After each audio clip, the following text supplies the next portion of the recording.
Good afternoon. Welcome to the Calexico City Council, Calexico Redevelopment and Successor Agency, Calexico Financing Authority's regular meeting agenda. Today's day is Wednesday, October 5th, 2022. The time is 5:37. And I will take roll call. Mayor Javier Moreno here. Mayor Pro Tem Raul Ureña. Here. Councilmember Camilo Garcia. He'll hook up later on, right? Okay. Good. All right. So Councilmember Gloria Romo. Here. Councilmember Rosa Gabriela Fernandez. Thank you. Closed session. Call to order. Due to the declaration of emergency, this meeting is being held pursuant to AB 361, approved by Governor of California on September 16, 2021, and some or all City Council members may participate in this meeting by teleconference. Pursuant to Imperial County Public Health Department guidelines, City Council meetings are now open for public attendance at 100% capacity of the council chambers. Public participation will continue to be available in the following ways. Members of the public are encouraged to watch the meeting via live stream at http://communityspectrum.org live at 6:30 p.m. or via the Calexico City Hall Facebook page at www.facebook.com/City of Calexico CA. Members of the public will be able to make public comments in the following ways. In-person comments. Submit public comments via email by 2 p.m. on Wednesday, October 5th, 2022 to our city clerk at email cityclerk@calexico.ca.gov or via fax to 760-768-2103. You may make public comments via Zoom from a PC, Mac, iPad, iPhone, or Android device. The telephone to call is 1-669-900-6833. The webinar ID number is 861-8751-5324, and the passcode is 730452. Public comments not to exceed 3 minutes. This is the time for public to address City Council on closed session items. The mayor will recognize you, and when we come to the microphone, please state your name and place of residence for the record. While members of the public are encouraged to participate, it is not lawful to disturb or delay the City Council meetings with personal or slanderous remarks. The City Council is prohibited by state law from taking action or discussing items not included on the printed agenda. Please direct your questions and comments to City Council. Do we have any public comments? Online? No public comments? Okay. Adjourn to closed session. A closed session of the City of Calexico Community Redevelopment Agency, Successor Agency, Calexico Financing Authority may be held in accordance with state law, which may include but is not limited to the following type of items: personal matters, labor negotiations, security matters, providing instructions to real property negotiations, and conference with legal counsel regarding pending litigation. The closed session will be held in the City Hall Conference Room located at 608 Heber Avenue, Calexico, California. Any public comments on closed session items will be taken before the closed session. Any required announcements of discussion of closed session items or actions following the closed session will be made at City Council chambers. And it is 5:40, we will close the closed session.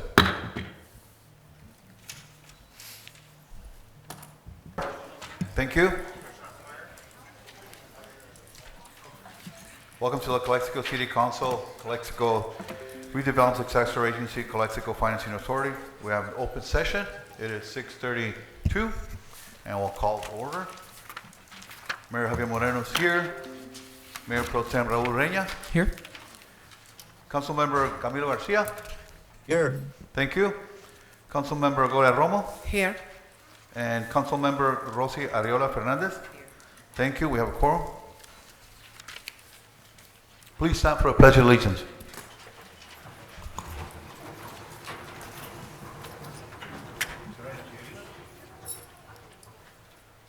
Ready? Begin. I pledge allegiance to the flag of the United States of America and to the republic for which it stands, one nation, under God, indivisible, with liberty and justice for all. Please remain standing. And I'll read the mission statement. Ready? Begin. Together, we pledge to provide effective and efficient services in a courteous and respectful manner to improve the quality of life for all,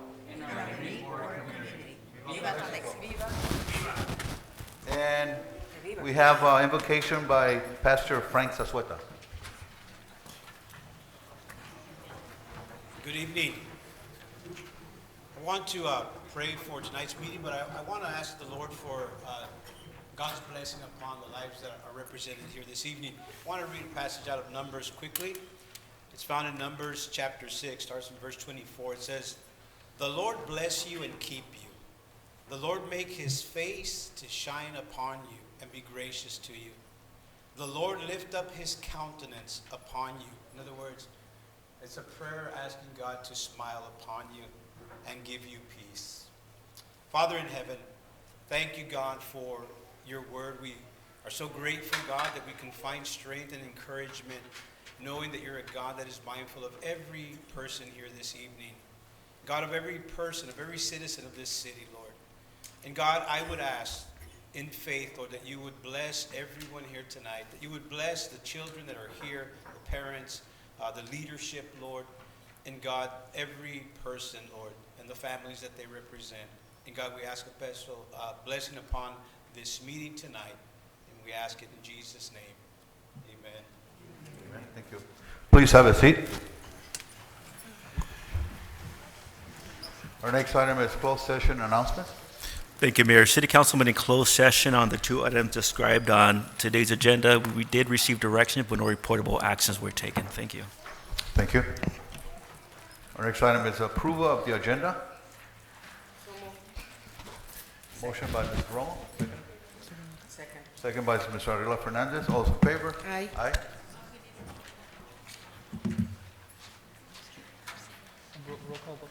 Okay, so you want a roll call then? Mayor Moreno, Yes. Mayor Pro Tem Ureña, Yes. Councilmember Romo, Yes. Councilmember Garcia, Aye. Councilmember Arreola Fernandez. Yes. Thank you. you, sir. Motion carried, 5-0. Our next items are presentations.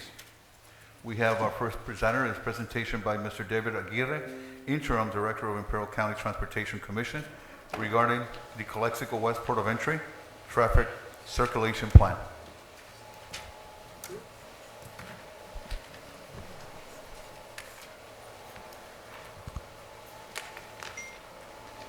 Thank you, Mayor and members of the council.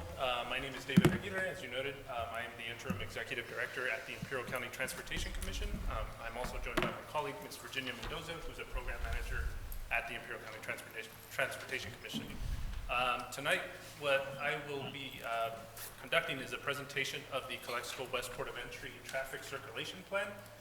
This plan was developed back in 2019, so this is essentially just a refresher of the plan that was developed back then. In terms of the traffic circulation plan, the document was prepared by a joint effort the effort was actually comprised of Caltrans, SCAG, ICTC, City of Calexico, which included multiple departments within the City of Calexico.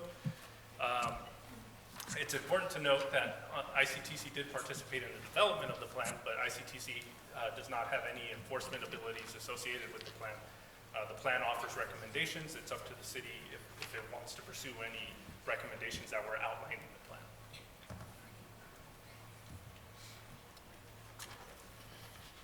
So an overview of the plan. The traffic circulation plan was developed in 2019 and analyzed the issues related to the opening of the Calexico West Port of Entry expansion project. So this was back when they first built the West Port, or they moved the West Port over.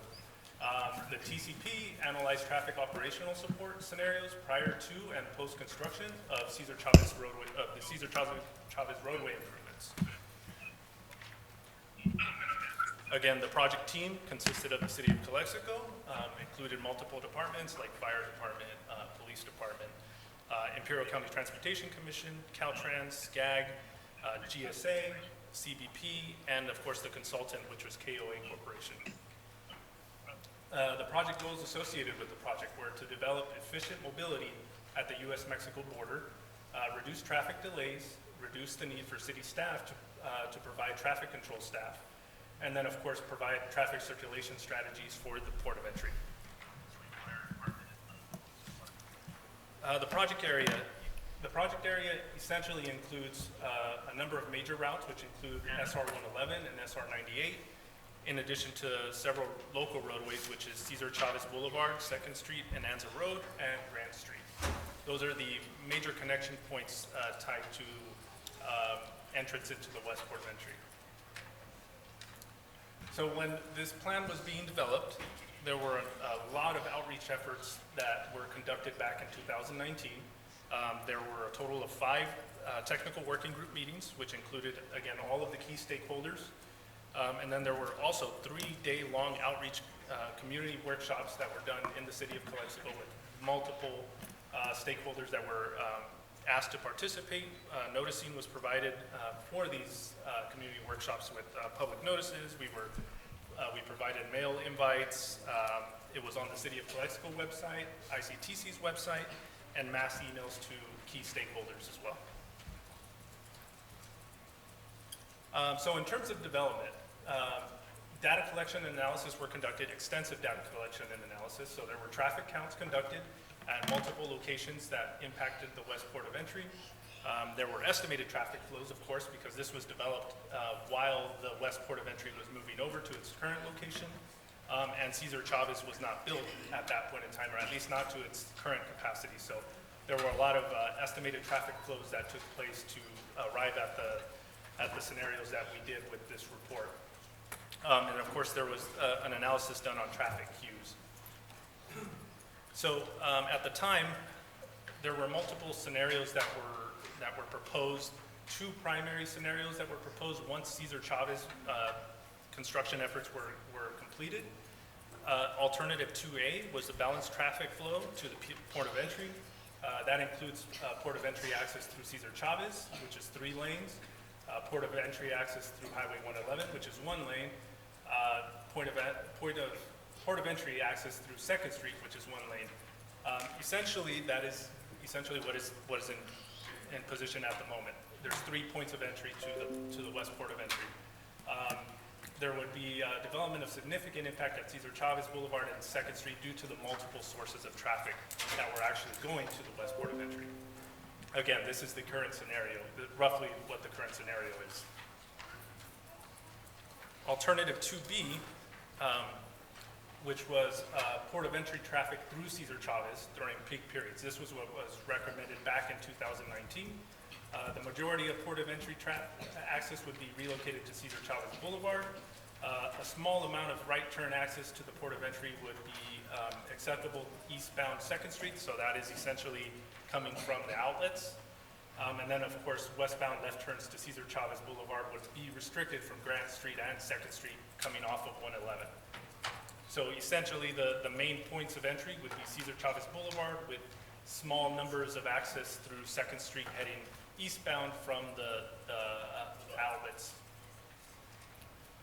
So the selected option, and the option was selected by the project team, which again consisted of multiple parties that participated in the evaluation and development process. So the selected option was alternative 2B.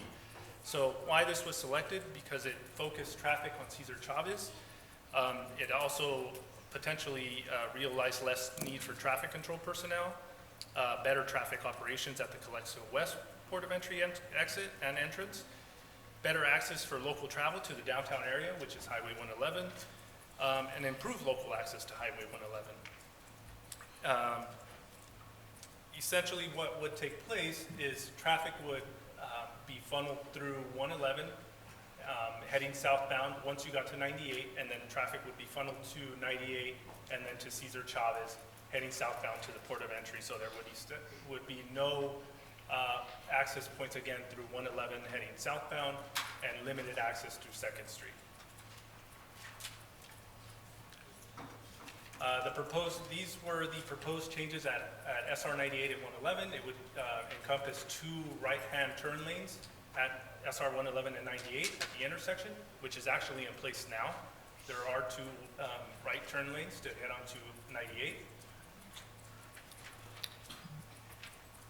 And then, of course, 2nd Street reconfiguration from Highway 111 to Cesar Chavez would essentially be utilized for local traffic. So there would be access to 2nd Street in that little area, but it would only be local. There would be no port of entry access.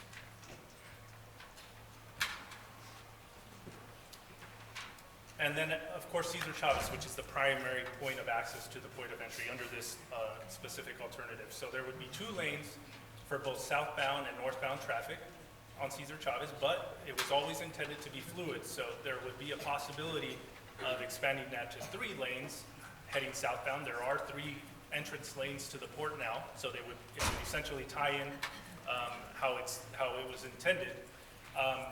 And then there would be essentially still a local traffic lane on the west side of Cesar Chavez, and then there would be a local traffic lane on the east side of Cesar Chavez, which would essentially be northbound. There would be no westbound access from 2nd Street. Local access provided on southbound and northbound lanes on Cesar Chavez Boulevard would still exist.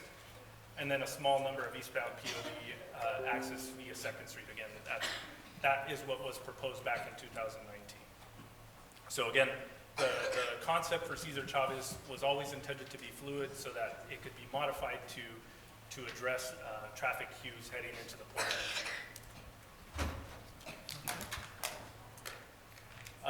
Traffic control alternative 2B. So this exhibit essentially provides an outlook of what traffic control measures would be required to potentially try to move forward in this capacity. There would be lots of messaging signs providing guidance towards individuals that were heading to the port of entry, notifying them that southbound access to the port of entry through 111 would no longer be allowed.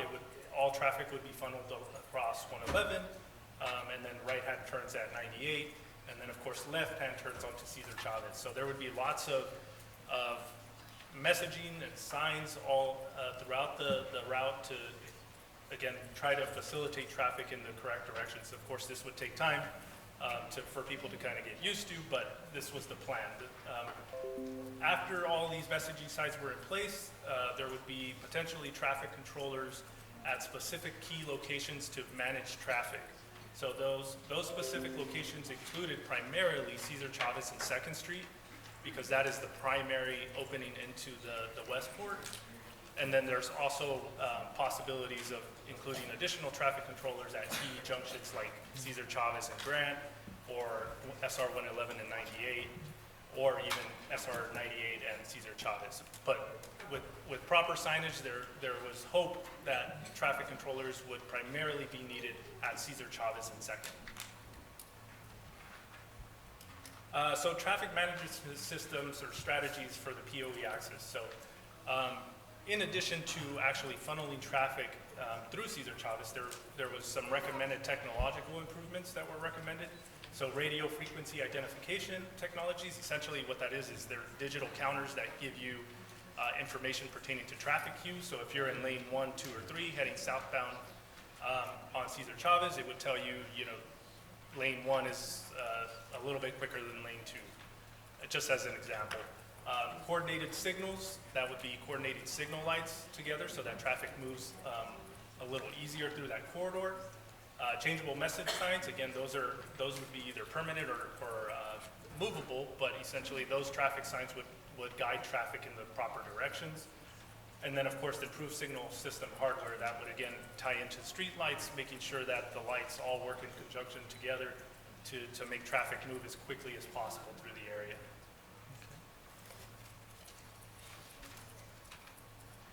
So the recommendations associated with alternative 2B would be to provide signage to POE traffic to Cesar Chavez Boulevard. Again, everything would be funneled through there.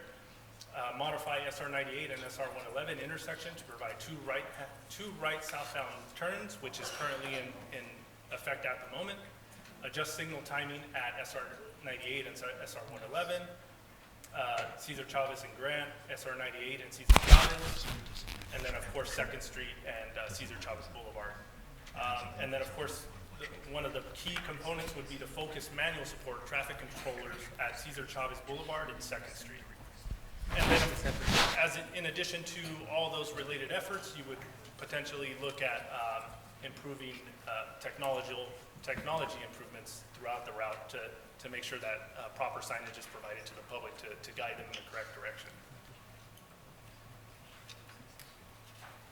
And essentially, that is all my presentation. I'd be happy to answer any questions on behalf of the council. Could I ask? Good. David, I Yes. know that there was funding some years back. Now, that's a question that the public asks. How can we get that funding again for the traffic controllers? Funding for traffic controllers. So the funding for traffic controllers has a long history of related improvements. So the process by virtue of doing that would essentially be the city of Calexico requesting funding again through our board, and that would be discussed by the board. But essentially, back when this project was initially brought to the city of Calexico, it was a dual effort. It was traffic controllers plus potential modifications to the corridor to help streamline traffic. So I believe those efforts would probably be hand in hand. They would work hand in hand. Yeah, because, we have to understand that it's not only Calexico, it's not only affecting Calexico, but it's valley-wide. Sure. Because we have people, from every city going down to Mexico. Sure. And I think that we have to work together in trying to get those traffic controllers. Absolutely. And again, the city of Calexico can certainly make a request to our board and pursue that action. I mean, that they're 100% eligible to do so. Thank you. Lorena? No, other than what Ms. Fernandez stated, is a direction for the next city council meeting for the letter to ICTC on the traffic control, and it sounds like this plan will be hopefully put for adoption at the next meeting as well. Okay. I agree with Mr. Garcia?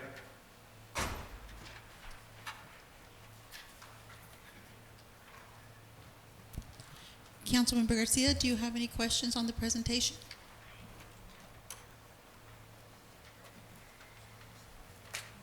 No?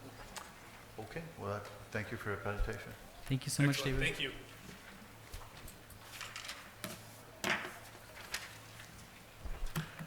Our next item is introduction of Mr. Arturo Jimenez, Superintendent, Calexico Unified School District.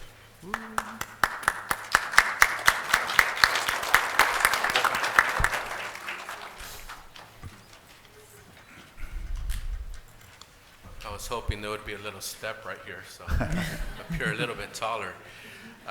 Mayor Moreno and council members and city staff and members of the Calexico community, I want to thank our city council here tonight for giving me this opportunity to introduce myself as the new, proud, honored, and blessed superintendent of the Calexico Unified School District.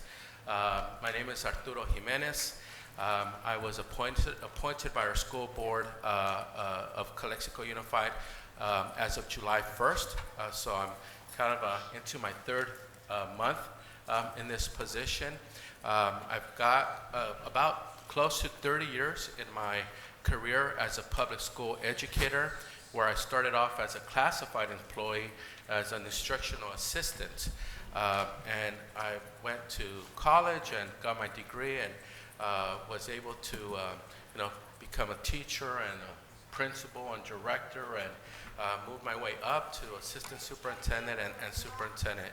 It's been a career goal and aspiration of mine to be able to serve a community in the capacity of superintendent as leading a school district with a wonderful community like Calexico. I'm originally from Santana, California, which is a very similar, in so many ways, community like Calexico.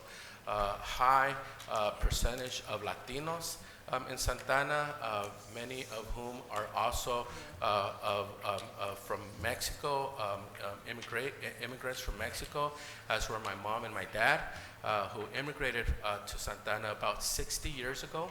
And have lived their entire lives to this very day. So I feel very fortunate to be here to serve in this capacity. I'm loving Calexico. It's a beautiful community. My wife and I, one day we were driving over to Rosa's Plain Food for some ceviche. And my wife says, you know, if you would have gotten this position when our kids were little, and now our kids are adults now, but I probably would have told you, you know what, let's move over here. Let's bring our kids to Calexico and let's move to the Imperial Valley. One of the things that I am so initially encouraged and by is that the Calexico's greatest resource, as I have seen it so far, are its people, its community, our parents, our students, our staff. I'm amazed by how many people are from Calexico, generations from Calexico, 3, 4, 5 generations of families in Calexico. So there's a lot of people that are very proud to call themselves of Calexico and from Calexico, and that's a beautiful thing. And if we could harness that energy and bring that together and work together, because at the end of the day, we serve the same community, we serve the same neighborhoods, the same homes, the same students and children and families. I could see that our potential for our school district and could be just really the shining light in the Imperial Valley. We could definitely be a model school district, definitely in the Valley and in the state of California, and also even the nation. And I'm not just saying that to exaggerate or to say pretty words here today, but I really, really mean that. I really believe that, and I really feel that that is possible. So once again, Mayor Moreno, council members, thank you so much, community, members of the community. Thank you very much for providing me this opportunity. We've started our partnerships little by little already. I want to thank Chief Serrano we met with Chief Serrano, and we're talking about some of our safety priorities for our school sites. Also, Sergeant Legaspi was present, and so I want to thank the sergeant. I just met today our Chief of Police of Favila, but he's responded already to a report of a fire at our high school, and sometimes our kids may get injured or whatnot, and our paramedics show up and attend to our students. So I have been very supported already by my interactions with city staff, and I commend the City Council for your leadership on that, and I really look forward to continuing our partnership and continuing our work together. And then last but not least, I'd like to also introduce some of my staff members from the district. We have Ms. Elisa Ramirez, who is our Assistant Superintendent of Educational Services. So she's the one that's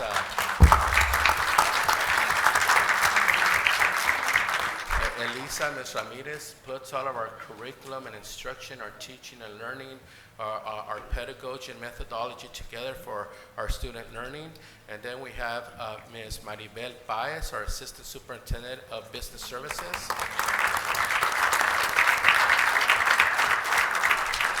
And also here with us tonight is our Business Services Manager, Ms. Fabiola Calderon. So once again, thank you so much, and I thank you for this opportunity. I'm honored to be here tonight. Thank you, Mr. Jimenez. Don't leave yet. If I may take a few minutes. Well, on behalf of the city of Calexico and the citizens that we serve, welcome to our city, and we're very, very fortunate to have chosen Calexico. We've always maintained an excellent working relationship with the school district. I know Ms. Fabiola over there, we worked on previous assignments and projects there. So again, thank you for choosing Calexico and welcome. Thank you so much. Absolutely. Thank you. Muchas gracias. Igualmente, gracias. Sí. Mucho gusto a todos. Mucho gusto por sus bienvenidas. He sentido un abrazo de Calexico desde la primera noche que dije unas palabras, compartí unas palabras en la graduación de los alumnos de la high school el 10 de junio.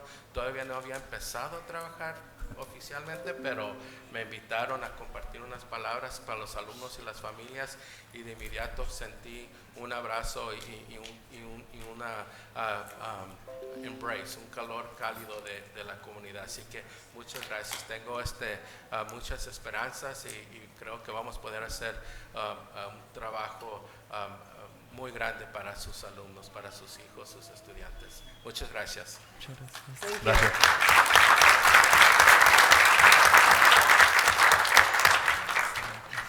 Our next presentation is by Ms. Katie Luna, President of the Chamber of Commerce for Calexico.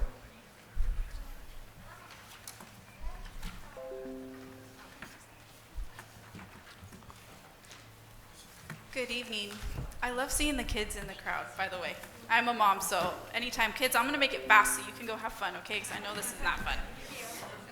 Good evening, Mayor, council members. My name is Katie Luna, and I am here tonight in my capacity as the President of the Chamber of Commerce for Greater Calexico. I'd like to thank Mr. Gil Acuna and Mr. Daniel Romero, my fellow board members, for being here as well. Next slide, please. Before we get started in giving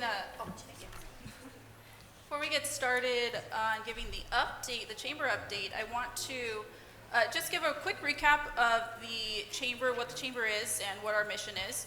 So the Chamber of Commerce for Greater Calexico was established September 9th, 2021, with the purpose of being a local business association assembled to promote and protect the interest of the business community in Calexico. Our mission is to be a convener of leaders, a catalyst for business growth, and a champion for our community. All of our activities will align with these three principles of being a convener, catalyst, champion. It is important to note for the council and the general community that the Chamber is a non-governmental organization and we are a community-based organization. We are owned by our collective chamber membership, and the organization is overseen by a volunteer board of directors. At this time, we have no staff, and all activities are run by our volunteers. As we grow, we will be hiring chamber staff, including a CEO and administrative personnel. Currently, our operation is funded through the revenues generated by our membership and activities of the chamber. Over the past year, we have had great success in the work we have done. As a volunteer board, we have made leaps and bounds for representing the business community of Calexico. We have held over 24 board meetings, which is an average of 2 meetings a month, and we continue to do so while we see the chamber through the startup phase. We have held numerous meetings with city officials, county organizations, and the business community. The purpose of these meetings varies, but they all share the same intentions, which is to listen first to gain understanding, and then second, to formulate how we, the chamber, can contribute to positive outcomes.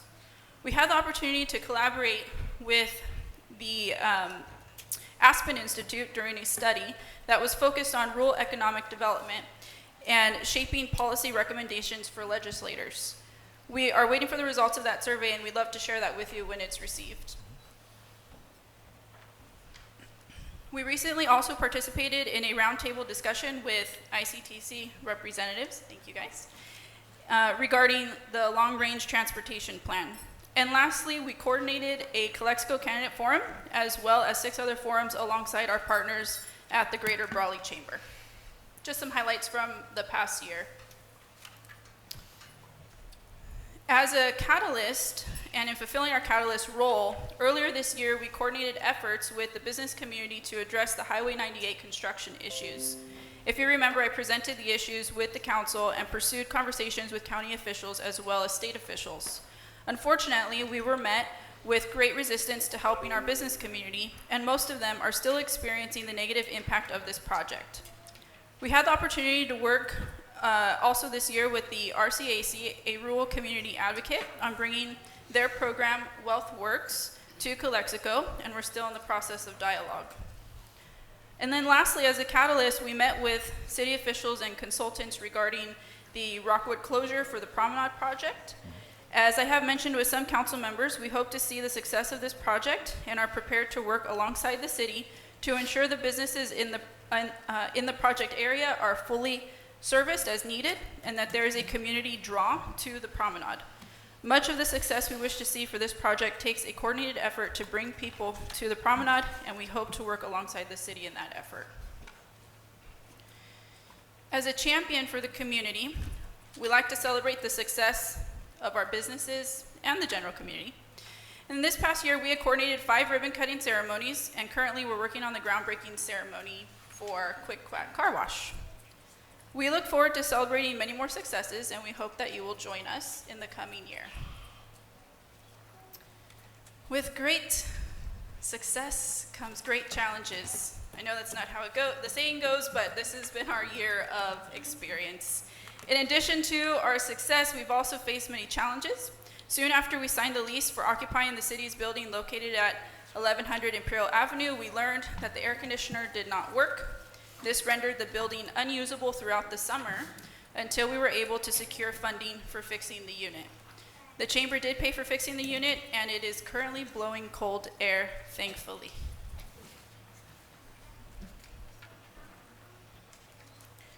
Another challenge we have faced this year is the continued homeless encampments that pop up over the weekend and overnight. Just this summer alone, we have engaged PD a dozen times or more to escort folks off the property.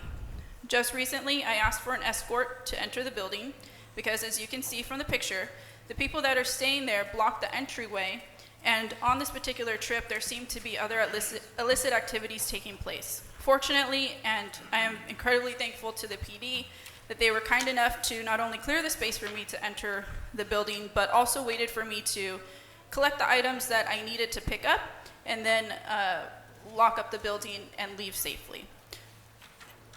On this trip, it wasn't just an inconvenience to have a blocked entryway, but it really was a matter of safety, and that is a huge concern for me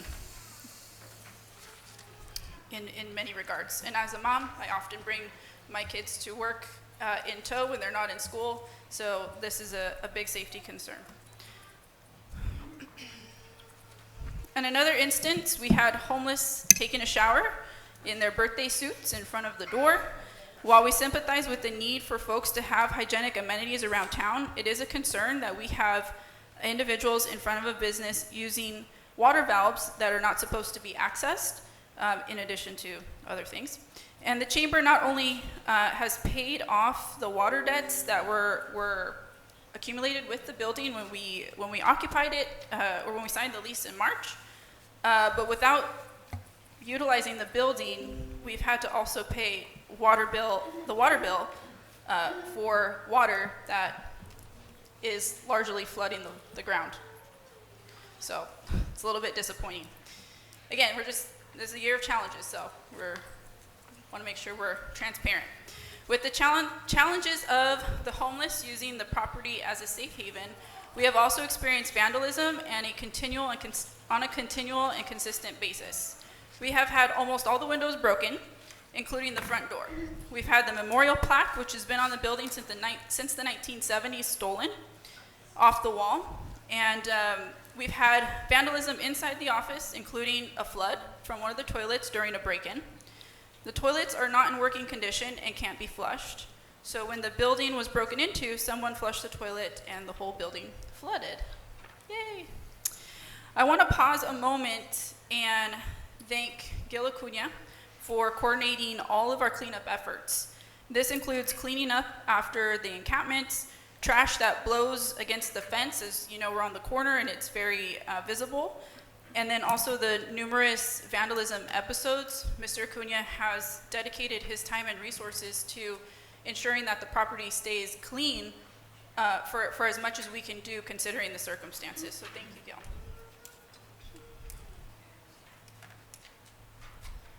These are just some additional pictures of the condition of the office and some of the vandalism that's taken place. As you can see, it's a challenge. It's a big challenge for us, and it's very difficult to properly serve the community when we're dealing with these challenges every day.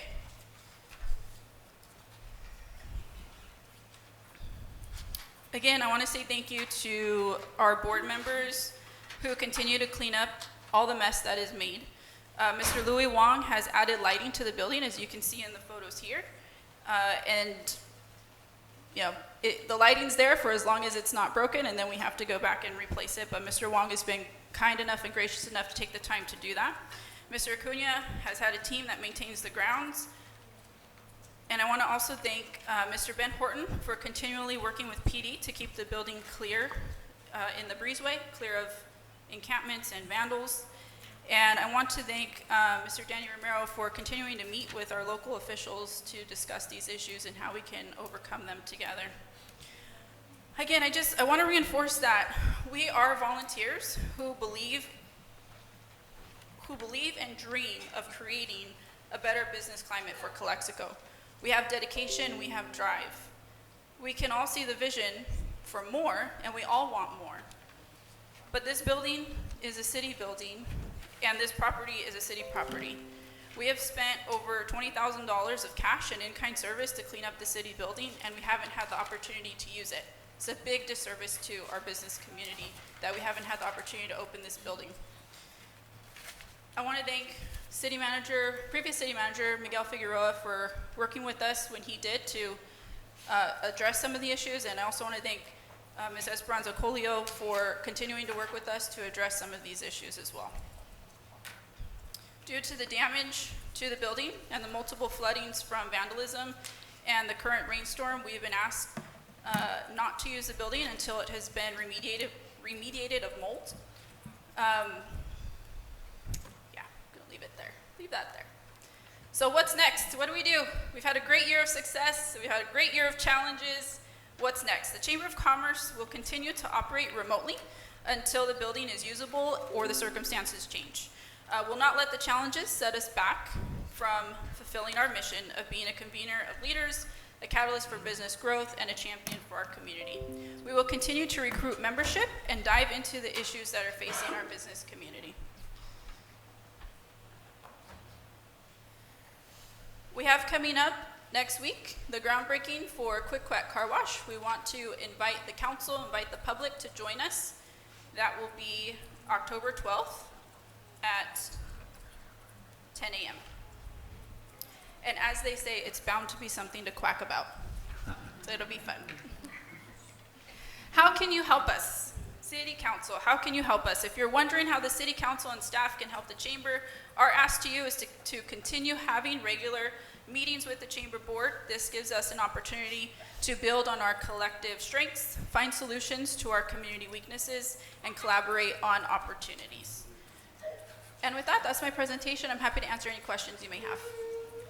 At this point, where are you working at in Auto? What office are you using? We're working remotely, virtually. Well, thank you. Thank you, Ms. Luna. Go ahead. Okay, I appreciate Ms. Luna very much, this presentation. I only two questions. How many businesses does the Chamber of Commerce currently have? Currently, our membership is around 23, 24. Okay, and what services are they offering? We offer a variety of services, but we are a business association, so we're focusing on advocacy for our business community. We're focusing on business education, providing resources, connecting our members to resources, as well as celebrating, like we've seen the ribbon cuttings and the groundbreaking, celebrating the achievements of our business community. Okay, entonces 24, ¿verdad? 23, 24. Thank you. And growing. Okay. And growing. Okay. Severino? Good. Just thank you. Thank you so much for the presentation. Thank you. Does Mr. Garcia has anything? No? Okay. No, I just wanted, congratulate the chamber as it exists right now. I know they have gone through quite a bit and they're still working on it. But I'm hopeful that pretty soon, they will be able to continue to function as a chamber. I know that they're working on bringing partners also to the community.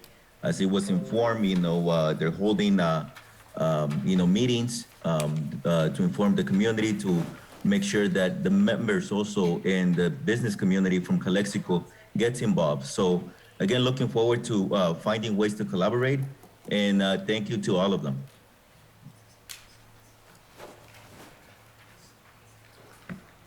Okay, thank you. Our next presentation is by Mr. Tomas Virgen, Heffernan Memorial Healthcare District, regarding urgent care clinic at 400 Mary Avenue.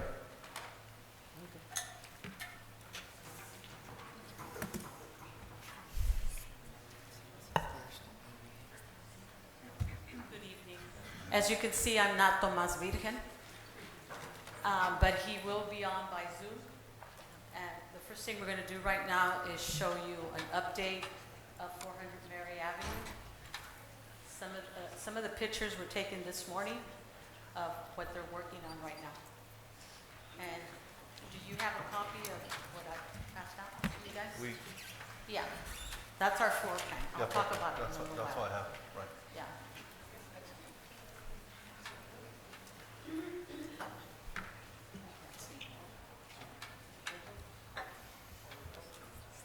Okay. This is what 400 Mary Avenue will be looking like. This project is supposed to be finished in April of 2023. The slides are right there.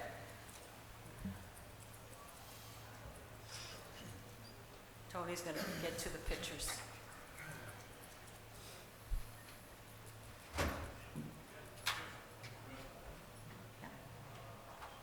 That is the floor plan that we had at first. The floor plan was supposed to include classrooms for IVC, but during the pandemic, everything changed, and IVC is no longer going to be holding classes for healthcare for nursing, a nursing program. So we had to decide what we were going to do when they were no longer going to be using the classrooms that we had set for them, that we were planning to use, and it was also going to be our office. So we had to come up with a strategy planning. So we decided to go with a firm that does healthcare district, Procopo law firm, and they brought back to us 4 options. One of the options was, put my glasses, for us to own and operate and control our own urgent care. And the second object was to build a community clinic. And the third was to own the building and lease it, and opt to build the urgent care and lease it to an urgent care provider. So we did a proposal, and so that's why we now have a change order. The change order, we had to get a special permit, and that permit was barely granted to us in the summer. So right now we have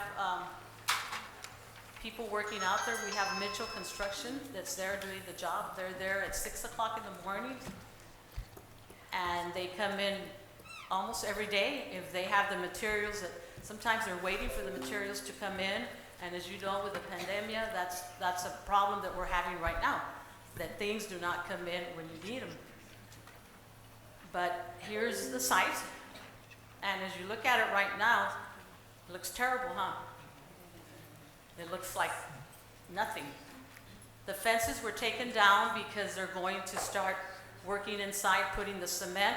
We had to do everything from the sewer line to the electricity to anything that you can think of. And that is what was taken this morning by Mr. Pimentel. They're getting ready to do the restrooms. So I know that that people are concerned because it looks like if nothing's being done, but nobody else can be more concerned than the Hefferman Memorial Healthcare District. We are anxious to get this building ready and ready to be operated. This building is going to be operated by Tyson's Urgent Care Center, which they have 2. He has one in Brawley and one in El Centro. And it's going to be provided with the latest equipment. Hefferman is helping to help with the equipment.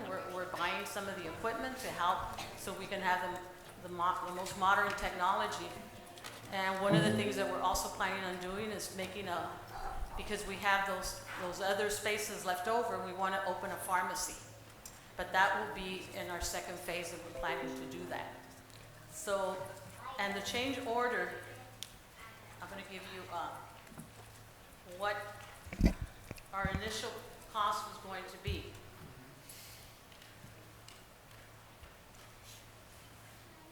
Our initial construction cost was going to be $2,296,900. With the change order, it went to $4,679,281. An additional 386 square feet. So if people are concerned where your monies are going to, this is where they're going to. We're building a state-of-an-art institution, which is costing us close to $5 million. This is where your taxpayer money is going to. I have a question, Sylvia. Sure. Thank you, Sylvia, Yeah. for giving the presentation. So, Heffern is gonna pay for everything? Or are you in partners or So something? we're partnering with, So how much is Heffern gonna be putting up? we are putting up, we're helping Dr. Tyson with some of the equipment that he's going to purchase. Because you're saying everything's gonna cost 4 million. The Where are we gonna get construction. those 4 million from? Or does Heffern have? Sure we do, Rosie, you should know better. I don't know, do we have 4 million? We have more than 4 million. Okay. So I'm happy to say that your taxpayers' money is going to where it's supposed to be going. And as I mentioned earlier, nobody can be more happier than our board members that are here with me today because, yeah, we get a lot of criticism on what we're doing, but be patient, and in April, this is going to open, and you'll be invited. Does anybody have any more questions for me? Audience? Go ahead. Okay. All directors and administrator, Tomás Virgen of Heffern and Memorial Healthcare District, I congratulate you for this effort. Calexico and its population need this project as soon as possible, Sylvia. Yes. I don't remember, what is the finish of the project, in March? April In April 2023. 2023, Yeah. ¿verdad? Okay. Thank you so much. Does anybody Okay. else have questions for me? Not a question, just like echoing Ms. Romo's congratulations. Congratulations to the community of Calexico, Heffernan Board of Directors and Administrator. Of course, we're pro-healthcare. I'm very sorry that the planning process took as long as it did, but we are facing some capacity issues in that department that we seek to remedy as fast as possible. And we just, overall, a big thank you, and we'll be there at the ribbon cutting, primeramente Dios. Mr. Ureña, it's nobody's fault. Of course with not. the pandemic, things have changed, our world has changed, and we all just need to be patient. It's nobody's fault, but it is our responsibility. Yes, it is. Yes, it is. I agree.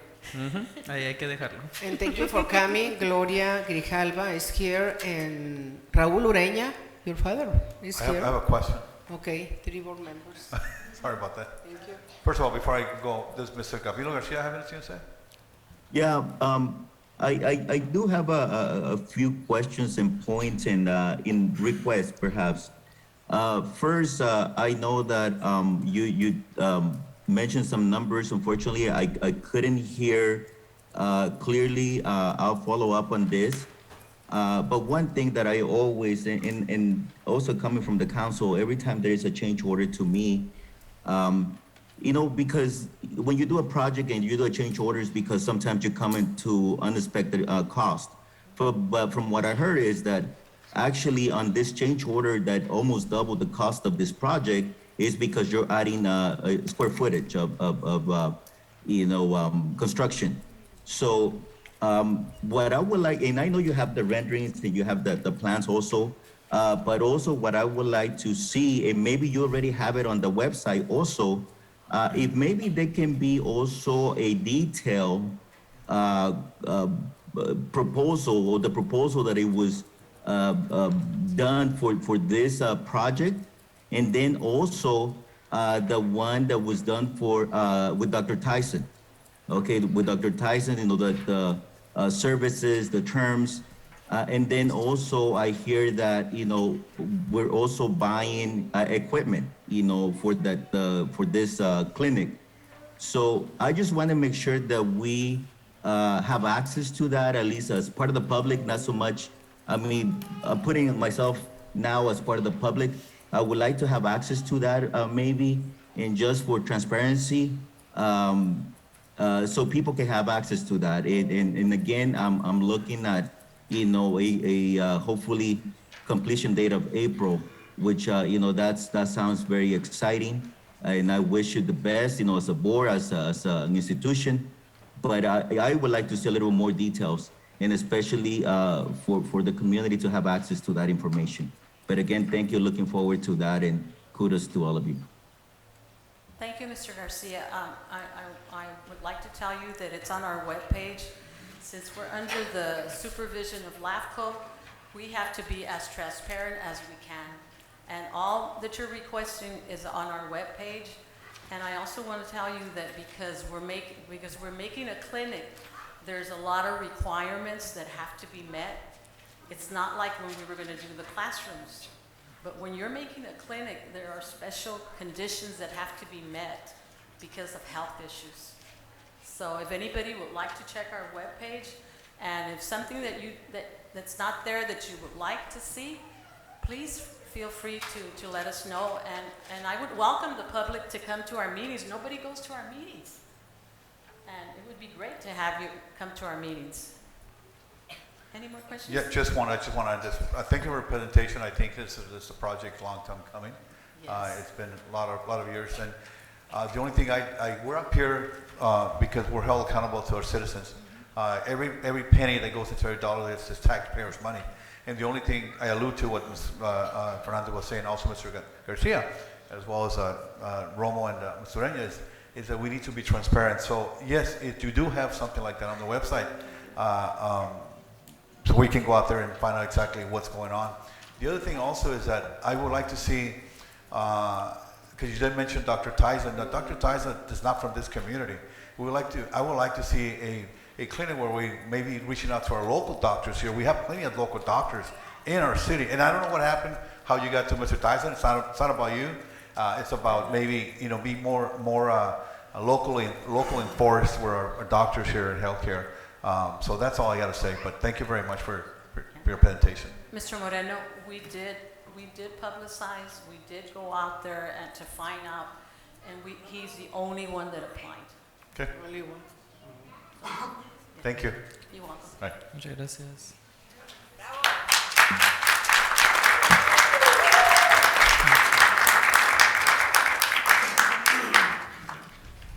Our next item is announcements. This proceedings may be viewed on the City of Calexico website at www.calexico.ca.gov the Friday of the following City Council meeting.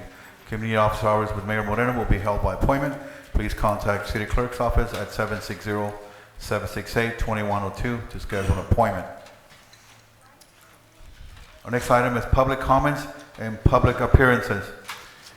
Not to exceed 3 minutes. This is the time for the public to address the City Council on any item not appearing on the agenda that is within the subject matter jurisdiction of the City Council. The Mayor will recognize you, and when you come to the microphone, please state your name and address of residence for the record. While members of the public are encouraged to participate, it is unlawful to disturb or delay City Council meetings with personal or slanderous remarks.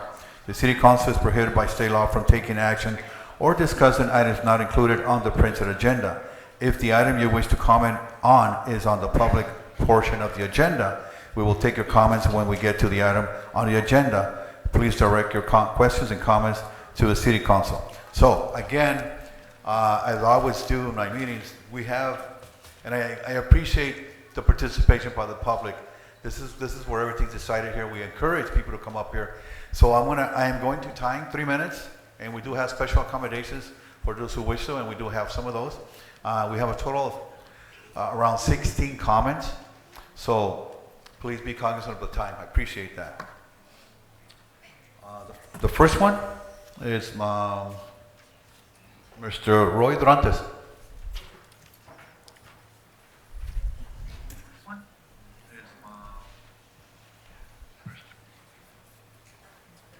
Roy Durantes, 1615 Scott Avenue in El Centro, and I'll be very brief. Council members and city manager, I want to thank you so much for the support that you guys gave us recently on our premiere of our film project on domestic violence. It was a complete success. Thanks to you, we have launched this program, which raises awareness We are now getting ready to show it in Mexicali, in San Diego, in Yuma, in Phoenix, in LA. And all this is because of the support that you guys have given us, and we truly appreciate it. I want to highlight the support that Mayor Moreno gave us. Thank you, sir, so much. And I also want to highlight the patience that City Manager Esperanza Colio showed with me when I was late on some items that because of my inexperience, I did not submit those items. Madam, I'm so sorry about that. I'll be more careful next time. And I want to just also highlight my champion. Council Member Gloria Romo is the reason why it really happened. So I want to give you a hand, Gloria Romo.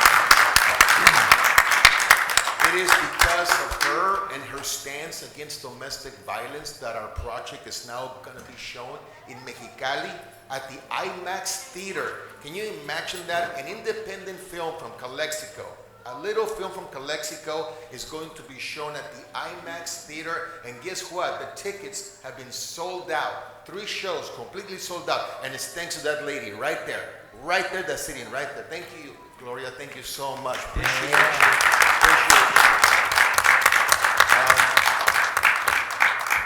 Again, City Council and City Manager, it is support like this that people are looking forward in your leadership. I want to see more people come up with projects that help the community. My project, we're not keeping a single penny from my project. We are raising some money, and it's all going to charity. Part of it is going to the senior citizens of Calexico, and part of it is going to Women Haven. I encourage you to come up with ideas like that. Yes, I know that they sometimes do certain items, things that we may not agree with, but you know what? It is the city, it is the people of Calexico that we are all united for. Ladies and gentlemen, thank you so much. Thank you, Mr. Orantes.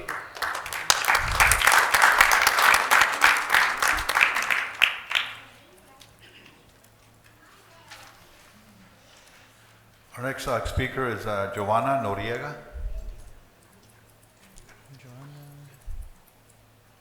No, Giovanna? Okay. Yes, he's here. Is she here? Oh, okay. Sorry.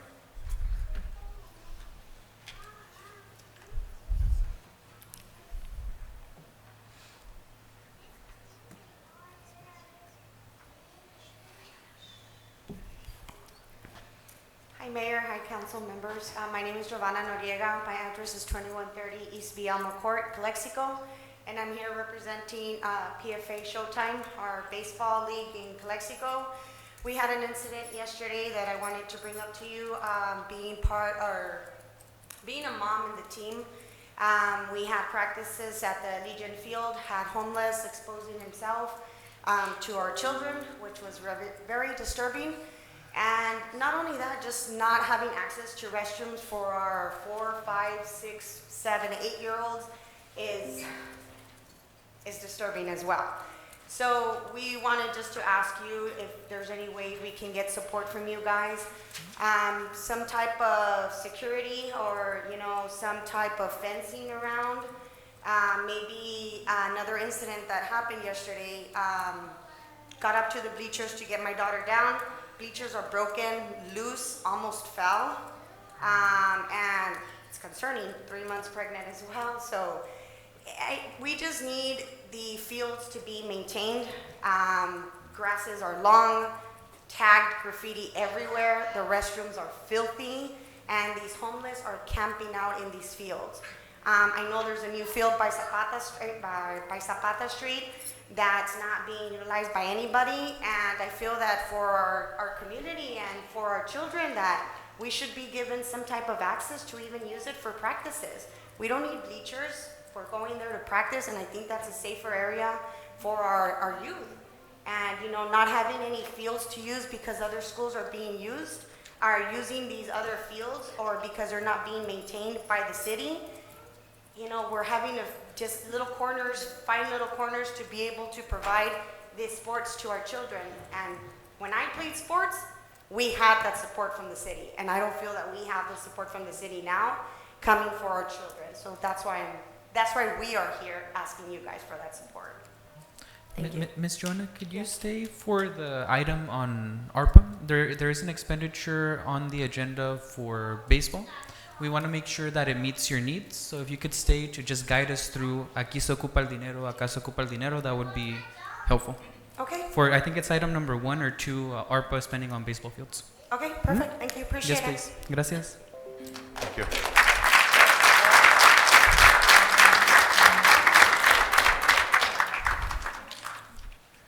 Our next speaker is Jose Iñiguez.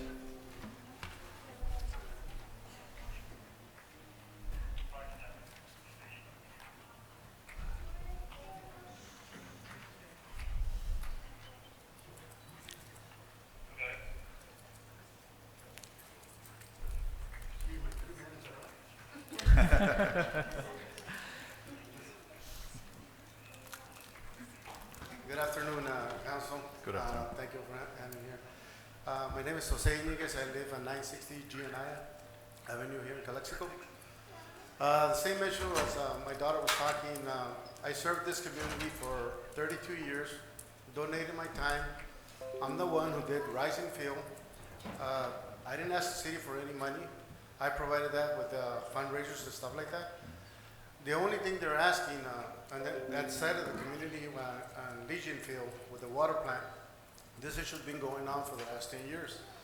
Now it's getting a lot worse where you got homeless, you got drug dealers and all that kind of stuff going on. And security, when you say 4, 5, 6-year-olds, and 7, there's got to be more security. We know we have Cordova Park, which already has lights. I know it has restrooms. The only thing missing there is actually the bleachers and the benches, and probably some sidewalks. But they don't need that to use it as a practice field. If they can be moved over to that side for the meantime, they're not going to harm the field at that age especially. We're asking for support from you guys if we can be able to use it or find another location just to get away from that. Not only that, the traffic. A little while ago, they were talking about the traffic going through there, and so it becomes an issue for them all the time. And sometimes we're going to find syringes around those areas, which is not good for our kids. And I'm here just to ask for the support. Like I said, I put my time already for 33 years, and now I'm asking for you guys to step up to the plate and hit a home run. Come on, help us out. Okay, thank you very much.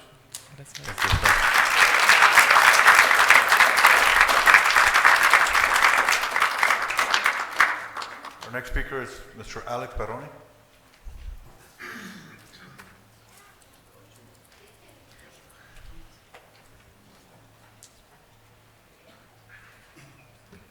Honorable Mayor, Honorable City Council, I come before you with 2 concerns. I'm the chairman of the bid. Our last meeting practically was June the 9th, and we found discrepancies in the budget. They were supposed to come back and clear up the discrepancies. So we're on 2 months, no meetings been called. So I took it upon myself to write up items, and I got a seal from the city manager's office and from the clerk, just to make sure that it's done and there's accountability, because papelito habla. So I put certain things that we need to start working on the downtown area, like our lighting, like the landscaping, like the cleansing, cleaning up, and repairing lights. So we're in October. The most important month is coming close, December. We want to have it well lighted. We want to have it clean for families, for consumers to come downtown. So I need your help to make this happen, because we're all partners. So no one in the commission gets paid. We do it as volunteers and because we want to help our business people. And also the other thing that we talk about the ARPA funds. In many meetings, and you can check the recordings, I've asked City Council, invite, bid, so we can project our necessities, the business people necessities, how the monies can be spent. To this day, nobody's invited us. So we're your partner. We need that collaboration, but we need you guys to help us. You say a lot, Raul, hay que ponerlos las pilas. Hay que ponerlos las pilas. Okay, and it's not for us, it's for the community. So we need to be a partner in the ARPA funds. The last, we have people from the Heffernan Board. And, you know, the chamber are complaining about that building that they should tear it down and build something else there. They should collaborate with you. You guys probably meet how many times a month? Twice? They can use it. Rent them a space. And then we have all the powers of Calexico down the same street. So they save a little money. They have a better location. They're not griping with the city that air conditioning, landscaping, which is all things they should pay. But see, maybe you can collaborate with the chamber. I think it's the friendly thing to do, as we're all here in the city and we're all friends. So extend your hand and say, hey, you know what? We'll rent you part or give it to them because it belongs to us. We're taxpayers, aren't we? We spent, what, $6 million already on that building with the purchasing and the repairs. Let's give a little back to the chamber. The cost to buy it, probably. Okay. Yes? We lend our buildings to the AA. Yeah, I know that. I know. That's why I say the chamber.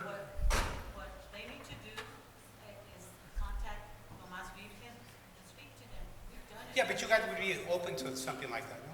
Sure. Yeah, let's help each other out. We've lent it out to other organizations. They have their meetings there. Good. Honorable Mayor, Honorable City Council, and City Manager, thank you. Thank you.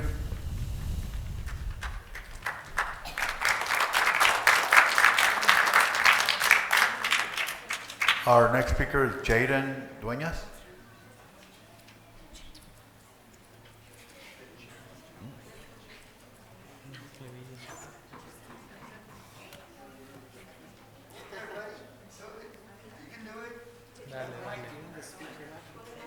There you go. There we go. Hello, my name Hola. is Jaden. I'm from PFA Showtime.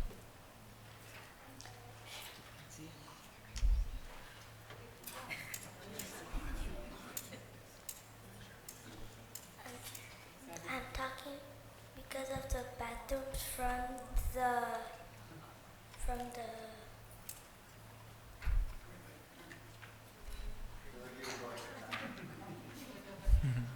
There we go. Okay. There we go. ¿Qué onda? Speak, I'm listening. Hello. speak loud, así como que vas a gritar. Tell us what we need to do. Tell us what we need to do. Hello, my name is There you Jaden. go. I'm from PFA Showtime.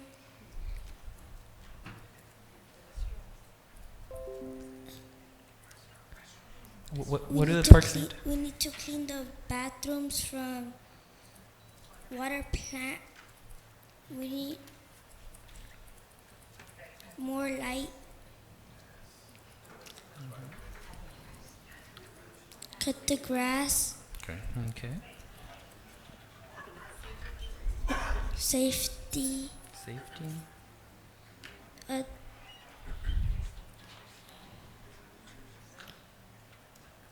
Fix the bleachers. Okay. Safe practice location.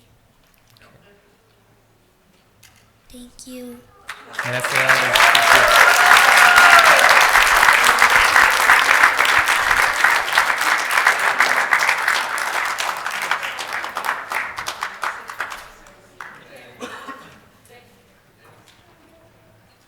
Our next speaker is Diego Briceño.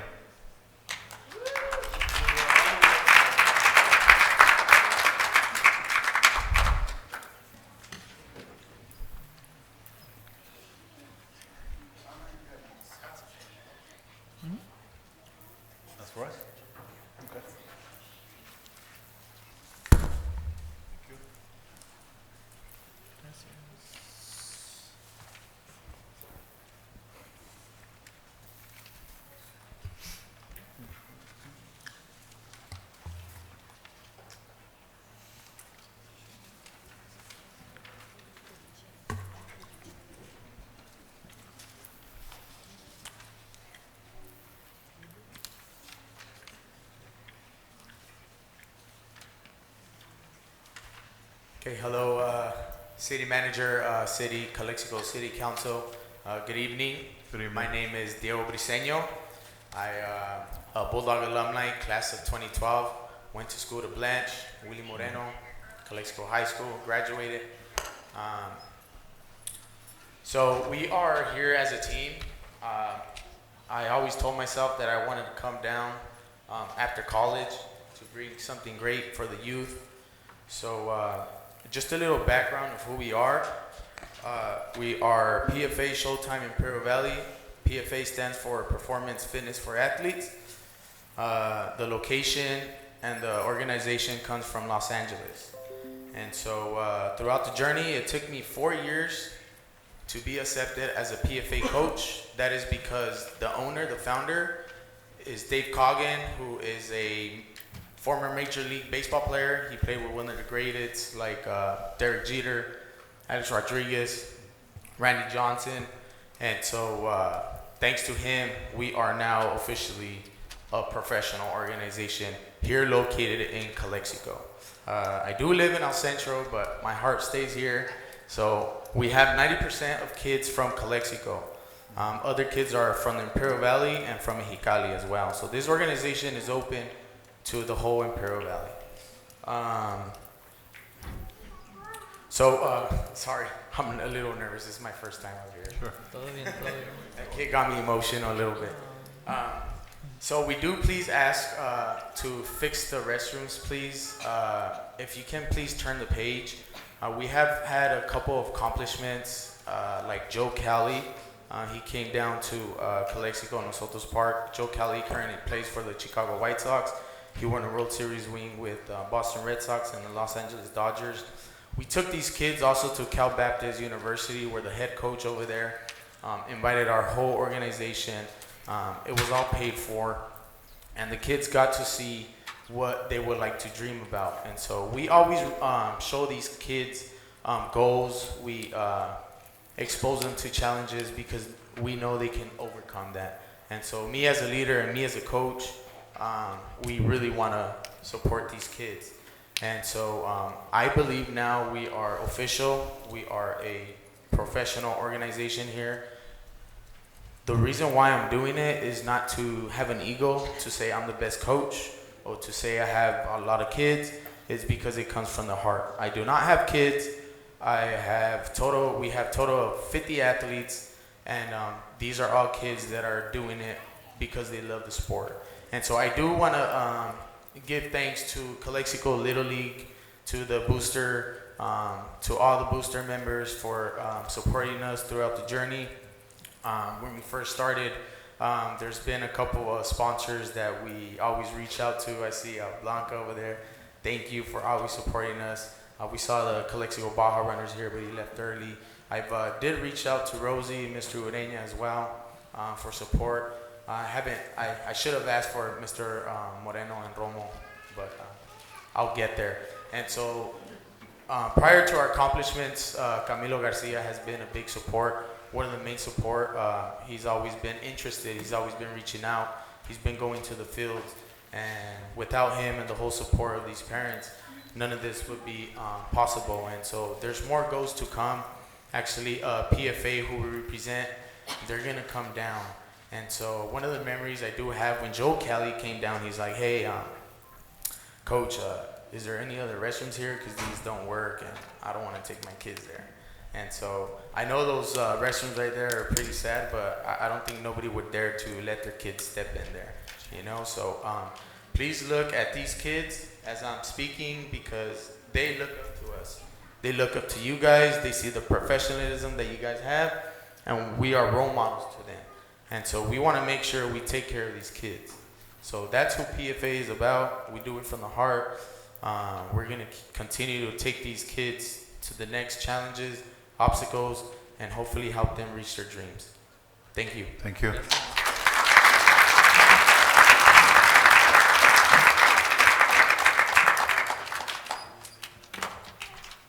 Our next speaker is Jason John.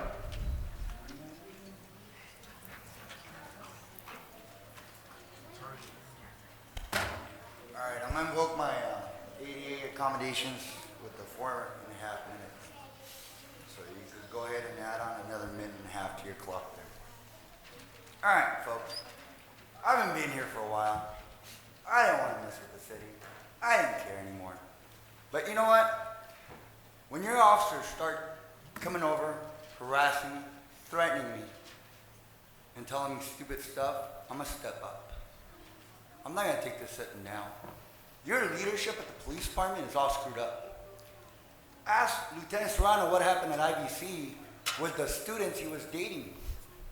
Why he was forced or told to resign in lieu of termination. IBC didn't say anything about it. 3 of the top management people were let go. I wonder what happened. I have text messages. Good job, LT. Real good job. I don't want to say what else I have to say because of these kids here, but you know, Monica. And remember that name, the Explorer? We'll talk about that later. Okay? That's one. Number 2, I heard that Lieutenant Serrano wants to be the chief so bad that he didn't want to give up Ureña's paperwork for his walkout that he staged at the high school. It's been sitting up on the PD's desk for 2 months. But yet, when I come here and make public comments in reference to an employee not giving me my money and overcharging me for water, it's been 4 years. I still don't have a refund. Yet, I have Officer Acuña knocking on my door the next day investigating a civil matter. It's not criminal. He has no jurisdiction over it. He was trying to get a TRO going on me because I came here and spoke my mind, fought for my rights. Well, one day, Christian's here. He wanted a personnel complaint form. Acuña snatched the phone from his hand, from his person. Look up PC 211, strong arm robbery. City attorney should know that one. And there should be another clause for the 487 or 488 clause for theft from a person. All done under the color of authority. I called Acuña and told him, what the heck is your problem? He threatened to arrest me for obstruction of justice. What obstruction? He told me he was investigating a criminal investigation. Criminal in what nature? It was a citizen asking for a complaint form. There is no crime. The crime was committed by Acuña. I spoke with Miguel Figueroa about it. They swept her under the rug. Nothing was done. Last week there was a murder on 3rd and Paulin supposedly. I get a call. An officer goes looking for me. It was on a Saturday. I was in El Centro. Nobody's business was in El Centro. But he goes and looks for me and says, "Está dormido, no contesta." That's how he wants to investigate a homicide? Somebody lost their lives. That's somebody's son. That's somebody's brother. And that may be somebody's father. I don't know the guy that got killed. But then for an officer to be there saying comments, "Está dormido," is very unprofessional. Very unprofessional. I have it on video. If you want to see it, I'll email it to you. That's one. Number 2, I get a call from Luis Casillas on Monday. He tells me, "Hey, Carvajal called me and they want the footage, the video camera footage or the surveillance footage." I told him, they ain't going to get it from me. Not after that comment that guy made. I'm more than willing to bend over backwards to help anybody in the community. But when you disrespect me, forget it. When you say stupid comments like "Está dormido," you're going to take it as a joke. So why would I even want to lift a finger on my days off to help the cops? Then it threatened me with arrest again because I don't want to give you the footage. City attorney, am I under obligation to cooperate with law enforcement? No, I'm not. I don't have to do anything for the cops. I'm a tax-paying citizen. You're not going to violate my civil rights and force me to do something I don't want to do. Mr. Moreno, you know that. You cannot force me to cooperate with law enforcement. So what I did, and I'm tired of the harassment, because this is racially based. I see all Hispanics in here. I see zero slanted eye people. How many merchants do you have downtown that are slanted eyed still? Maybe 10? When I worked here as a cop, there was probably about 50 of them. The council has driven them out because you guys are anti-business. You guys want to sit there and look pretty and think you guys are good? You have kids here that can't go into the bathroom. That's a shame. That is Calexico right there. That's the future of this town. But yet, you guys want to go mess around and do stupid things. Let's see, centennial parties, 115 year coming up, this and that.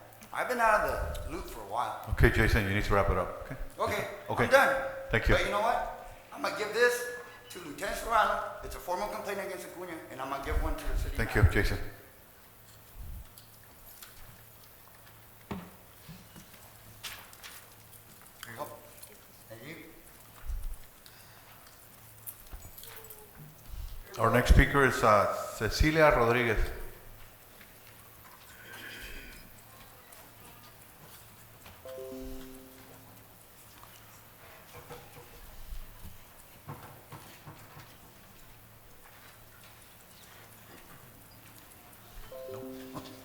Okay, now Cecilia Rodriguez. You do have a comment? Okay. I'm Mrs. Celia Rodríguez. Yo no sabía a dónde ir y me dijeron que aquí con ustedes. Mi gran pregunta es ¿por qué no ponen baños públicos en Calexico? Habemos muchas personas que necesitamos baños, personas mayores como yo y mucho más.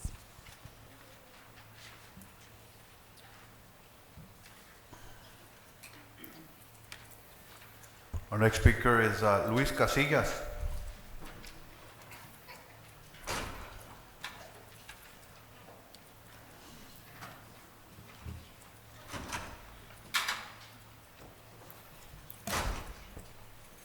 Good evening, members of the public and the council. Good evening.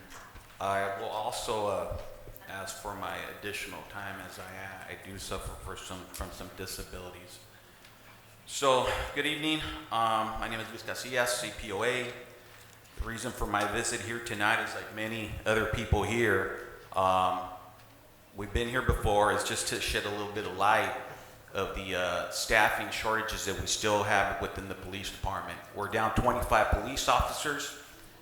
At times, there's only one 911 dispatcher.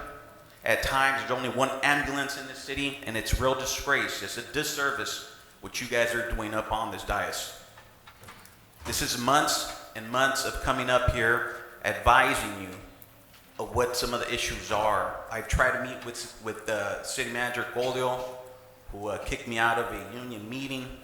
I think she's in over her head as far as being a city manager in this tough town. People here are passionate. People here are Calexicans. People here care about their town.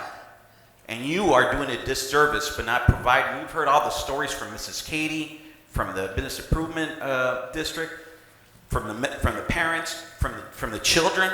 We got syringes. We got this last couple of weeks, and we're not being transparent with the public. We've had murders, kidnappings, armed robberies, vandalisms all over town. We got savages running around, and you don't care. You don't care. And the election is around the corner, so I would advise the public to choose wisely. And I know that your intentions are good, Mr. Ureña, but enough is enough with these homeless. Enough is enough. Enough! No más!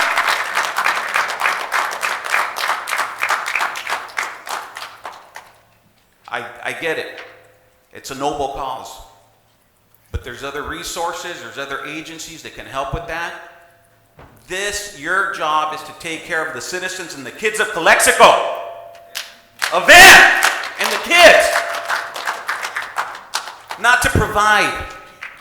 Although it is a noble cause. It is. But if you want homeless, then put one of those trailers in your front yard and have them live with you. Not in our parks. Not in our baseball fields. Mr. Casillas, no tienes que gritar. Okay, bájale nomás un poquito, todo. Okay. I'm passionate, just I like know you are, these but just- people are. Everyone should be screaming and should be mad. She accused me of screaming at her. Today, I'm screaming. Today. Laugh, Miss Folio. You're a short timer. You'll be here for a year or so. I see many like you come and go, about 10 of them. Like 10 of them. So, once again, I would ask you that you really consider that. This is a public announcement, a safety public announcement to let everyone know in the county of Imperial that Calexico is not safe. You are not safe in this town. We're down 25 police officers. They've hired 1, 3 leave. At times, if you call 911, you will have no one come to your rescue. Thank you very much.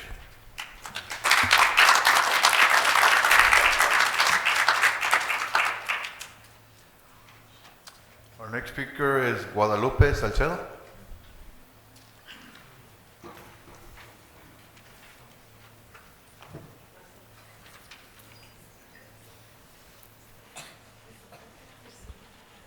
Buenas noches a todos, buenas noches al Council Members. Mi nombre es Guadalupe Salcedo, vivo en el 2100 de la Bielma Court y el señor Héctor Ochoa y yo hemos tomado limpiar un retention base que estaba en el 2100 de la Bielma y Zapata. Y pues venimos a invitarlos el próximo sábado, 8 de octubre. Estaremos haciendo limpieza del lugar de 6 de la mañana a 8 de la mañana, a la hora que gusten. Si gustan acompañarnos, hay que limpiar pues la propiedad y están pues cordialmente invitados todos. Y es este sábado 8 de 6 a 8 de la mañana. En esta propiedad que estamos limpiando continuamente, el señor Ochoa y yo, venimos a pedir ayuda aquí en la ciudad el 15 de junio. Sé que tienen muchas actividades por hacer. Nosotros estamos esperando pues contar con el apoyo de ustedes. Sabemos que las cosas toman tiempo, pero seguimos esperando, ¿sí? Hace 2 o 3 semanas se acercaron con nosotros el señor Raúl Oreña y la señora Romo y invitamos a los vecinos y se juntaron como 20 vecinos y todos estaban pidiendo lo mismo, que queremos que nos limpien el lugar, que nos apoyen y pues ustedes se dieron cuenta que fueron como 20 vecinos. Son más los que queremos que las cosas cambien. Muchos no pueden venir a estas juntas de los miércoles porque trabajan. Entonces ustedes pues amablemente fueron a donde están los vecinos y se dieron cuenta pues que no nomás somos el señor Héctor y yo los que queremos esto, son 20 y más familias. Entonces los vecinos queremos contar para este trabajo con el apoyo de nuestros representantes. Están invitados ustedes cordialmente para trabajar conjuntamente ustedes y nosotros. 1 hora, 2 horas que nos ayuden a limpiar y hacer fácil este trabajo. Y digo nuevamente, Juntos por Calexico, por favor, vengan, somos la gente de Calexico. Vamos a dejar unos volantes ahí para las personas que quieran, ¿sí? Y puede ser el inicio de que si empezamos un proyecto como esto, que solamente vamos a poner, bueno, lo más importante, nuestras manos y nuestro corazón, ¿sí? Si logramos, algo bueno vamos a lograr este sábado. Eso puede ser el inicio de que continuemos con otras áreas verdes, otros parques, porque sí nos daremos tiempo de trabajar por Calexico. Amamos Calexico, están todos invitados el próximo sábado. Muchas gracias y buenas noches. Señor Salcedo, quiero decirle algo. Muchas gracias por lo que hacen. Fui testigo de ese gran trabajo, una comunidad muy unida. Quisiera ver esto en todo Calexico, la verdad. Pero hay algo que le tengo que decir. La señora Liliana Falomir y la señora Esperanza ya están trabajando en esto. y por ahí le vamos a tener muy pronto una sorpresa. El sábado pasado estuvimos en el Friendship International Border que se llama Teco Monroy, ¿verdad? Y ahí estuvo Calexico Knit Chains, estuviste tú, estuve yo, bueno, tú barriste. Estuvimos trabajando ahí en el parque y fue muy bonito estar colaborando, por eso le agradezco mucho esto. En esta ocasión estaré fuera de la ciudad, pero mi corazón, mi espíritu está con ustedes. Si ocupan alguna ayuda desde ahorita, le pido a la señora Colio como la señora Falomir que este sábado lo tomen en cuenta, así como nos apoyaron en Friendship International Border, que nos apoyen aquí con el señor Guadalupe en este llamado que usted está haciendo. Muchas gracias. Cualquier ayuda, a la vez nos ayudaron con bolsas, nos ayudaron con guante, el señor que recoge la basura fue por las bolsas, y la verdad la ciudad de Calexico estuvo presente en el trabajo que hicimos, y por eso estoy pidiendo que con ustedes también esté presente, con el favor de Dios. Y pues gracias. muchas gracias, la verdad los esperamos y lo mismo, vamos para adelante todos como ciudad, juntos y pues en paz, trabajemos por Calexico. Muchas gracias. Gracias. Gracias.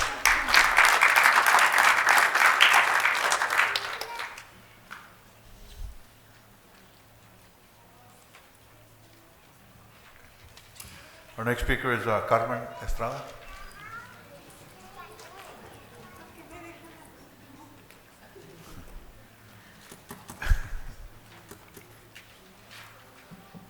Bueno, primeramente, pues de nuevo estoy aquí con mi gorra, vengo de los campos, con miles de cientos más bien de niños jugando, empezaron la liga hoy. Bueno, primeramente quiero invitar a toda la comunidad, al igual a ustedes que estén presentes con nosotros en el binacional que va a ser el 28 de octubre. Estamos trabajando muy duro para sacar este evento adelante, para sacar fondos para que se vayan al Parque Córdoba, porque nuestra liga de soccer somos cientos de niños y no contamos con un solo parque. Pero ahora que la ciudad tiene dinero, nos va a apoyar para empezar ese campo en conjunto con nosotros. ¿Por qué? Porque tenemos años trabajando la comunidad para llevar a cabo los campos que estén bien, pero ahora como ustedes tienen un fondo ahí, esperemos que ayuden pues a todas las ligas, no nomás a soccer, y yo como comisionada de parques y recreaciones, terminemos lo de soccer y continuemos con el parque de béisbol, porque la verdad ya está listo, nomás hay que terminar los detalles que hay, porque tenemos que apoyar. Y yo personalmente, Chuy, te doy las gracias porque estás aquí, porque te lo he dicho, ve a las juntas, gracias papás, porque la ciudad, ustedes necesitan campos y ustedes tienen que escucharlos, porque ya estamos cansados, agotados, pero no nos vamos a dar, vamos a continuar para que ustedes trabajen junto con nosotros. Y luego el nacional es el 5 y el 6, que también pues nos están apoyando. Espero en Dios venir así como vino el señor Dorán. Gracias, ciudad de Calexico, por habernos apoyado y tener todo lo que tenemos. Esa es una gran satisfacción para mis 64 años, venir y darle las gracias. Ahorita no la puedo dar hasta que terminemos el proyecto y ojalá se lleve a cabo. Y otra noticia que tenemos aquí en Calexico. Somos la única liga en Calexico. La única, no hay dos, hay una. Está todo el Baño Imperial unido con nosotros. El lunes vienen los del Estado, aquí a Calexico, nos vamos a afiliar a ellos. Calexico va a ser la sede de la Liga del Estado de California. Vamos a tener aquí los juegos sábado y domingo, que va a venir Coachella, Indio, San Luis, Arizona.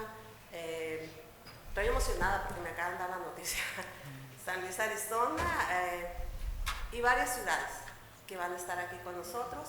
Entonces, sí, les pido, el que quiere estar con nosotros, vamos a firmar ya el contrato y no va a costar ni un peso, porque yo ya tengo el patrocinador para afiliar a los niños, son $22 por cada niño y vamos a ser grandes. Calexico es la sede de la liga estatal, sin ni un 5.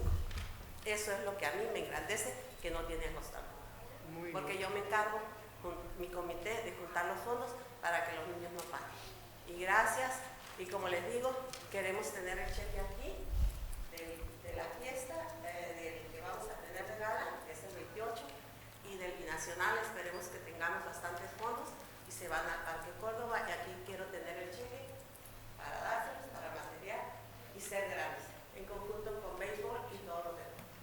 Queremos esto bien para nuestra ciudad y aparte queremos para la policía. Con eso el pueblo va a estar contento. Es todo lo que tienen que hacer ustedes con sus votos. Gracias. Carmen, espérate. Más quería aprovechar rapidito, darle las gracias a usted obviamente por esa, pero más a la señora Lilia Palomir de Obras Públicas, porque sin ella todo este esfuerzo es un esfuerzo grande que ha sido hecho por los últimos meses. Gracias a ellas todo esto es posible. Y quiero tomar este tiempo para darle las gracias. Gracias, Palomir. También quiero aprovechar de nuestra City Manager, Esperanza Colo, que también se ha puesto las pilas como Isabel Ureña, ¿verdad? Para esto. Y gracias. Pues te vuelvo a repetir, Javier. Cuando ya esté todo listo, yo los voy a ir a usted los voy a cuidar arriba. Entonces, Ok. voy a estar aquí. Gracias. Gracias. Our next speaker is Carla Flores. Gracias por lo que vinieron, papá. Eso falta para seguir y continuar el bien aquí. Tenemos eso. Good evening, Honorable Mayor, Good members of the council, city manager and public. My name is Carla Flores. I'm a resident of Calexico, 602 Amelia Drive, and I was here for two purposes, but I'm just going to stick with one. And we've been hearing children, chamber, businesses, our association, police department. Now you're going to hear it from a resident. I've lived here all my life, and I don't feel safe in Calexico. And I'm addressing it to all of you because some of you are for election again, and others are still in term. And when you were running, throughout your campaign, you mentioned safety. Regardless if it was priority or the last item on your agenda. However, we're not safe. Calexico's not safe. And I'm not here to blame city manager, the mayor, the council, no. I'm just here to let you know that you promised something. And for those that are running too, you're also promising safety. However, we don't have safety in Calexico. We can't go downtown, we can't go anywhere because there's something going on. What brought me here today was the incident that occurred on that Saturday morning. Whoever it was, like they said, it could be a son, husband, whatever. I don't know if you guys have social media. Do you guys have social media? Do you guys have Instagram? Do you have Facebook? Well, I get all of my notifications of what's happening in Calexico through the Calexico Police Department and the Fire Department. And I read it, and I comment. And I made a comment, and they said, well, go and advocate. Of course, I'm gonna go because I am an advocate of Calexico.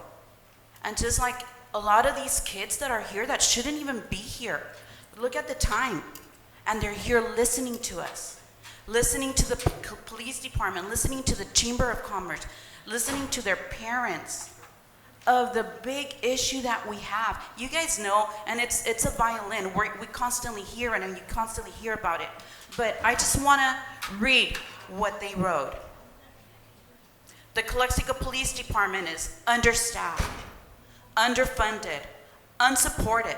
The department has no assigned investigator, detectives, no school resource officers, no traffic officers, motor officers, and is short almost 20 police officers. The department is also short public safety dispatchers. Violent crime in Calexico has increased dramatically. We see it every day. Every day. We have all these transits coming to Calexico for whatever reason, we don't know, but we need to address the issue. We need to address the issue, and I understand everybody's fighting for that ARPA money. Everybody's fighting for whatever funding the Calexico budget has. But you guys need to be more assertive as to how you're going to be spending those monies. We want safety. I'm a taxpayer in Calexico. And just the same way that, oh, they left already, that I want the Heffernan to spend their monies in Calexico, I want the city of Calexico to spend their monies where I'm going to be safe. And I would want to see that you guys address these issues before you address anything else. Because whenever you have an emergency at your house, who do you call? Not the Ghostbusters. You call 911. Our first responders are over there. Ambulance gets there. Police department gets there. Not your neighbor, not your compadre, not your mom. No. You need to address this issue now, not tomorrow. Thank you.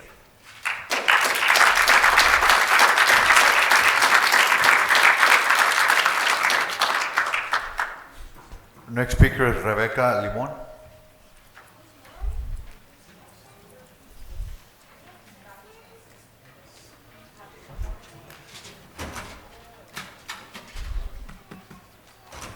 Okay, first off, I have Cody's Closet's bed event is coming up. It gives 100 kids throughout the county that don't have beds a bed. Basically, it's free. They get beds. This is the donated things that we need donated. You guys are all running. You guys are all in office. I expect some donations from all of you. Here's the Venmo. You can read about it, and there's a news article thing on it. Seriously, you guys, this is for all the county kids. It doesn't matter. It's nothing about, adults. Who cares about adults? Saying, look, they're right. Your police department is shoddy, I want to say, and it's not their fault. I don't blame police officers, but I've called them multiple times, and they have come. They're stressed out. They don't have any mental health. I mean, I guess we have a mental health crisis unit.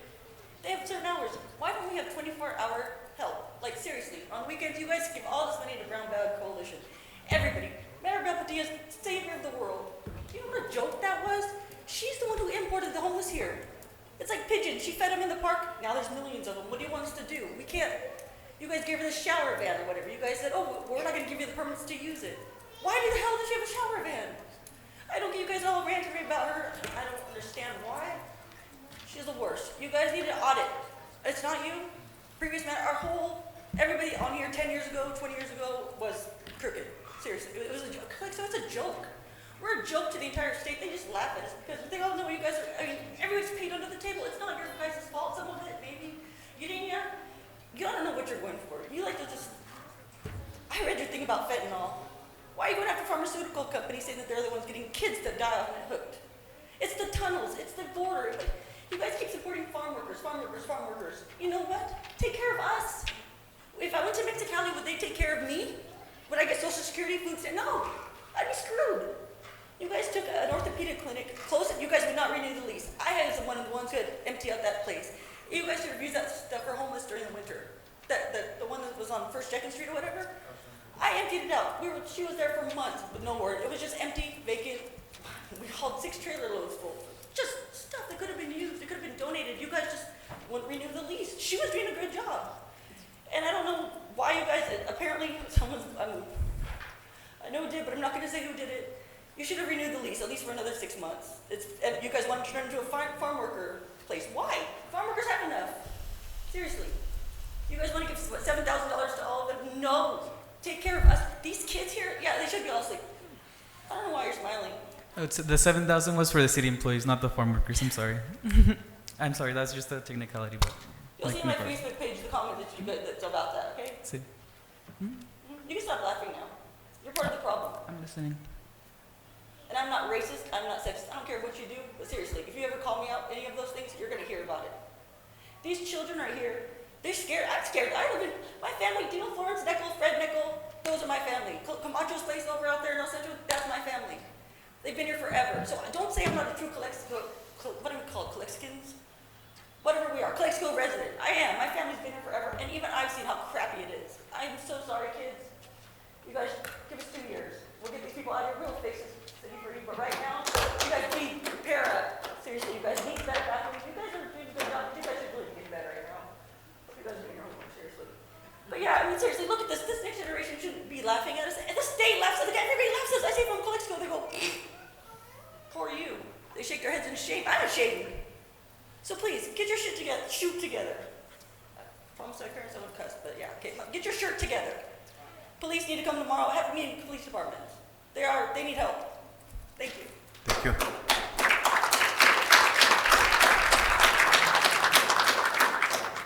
Our next speaker is Mr. Raúl Ureña.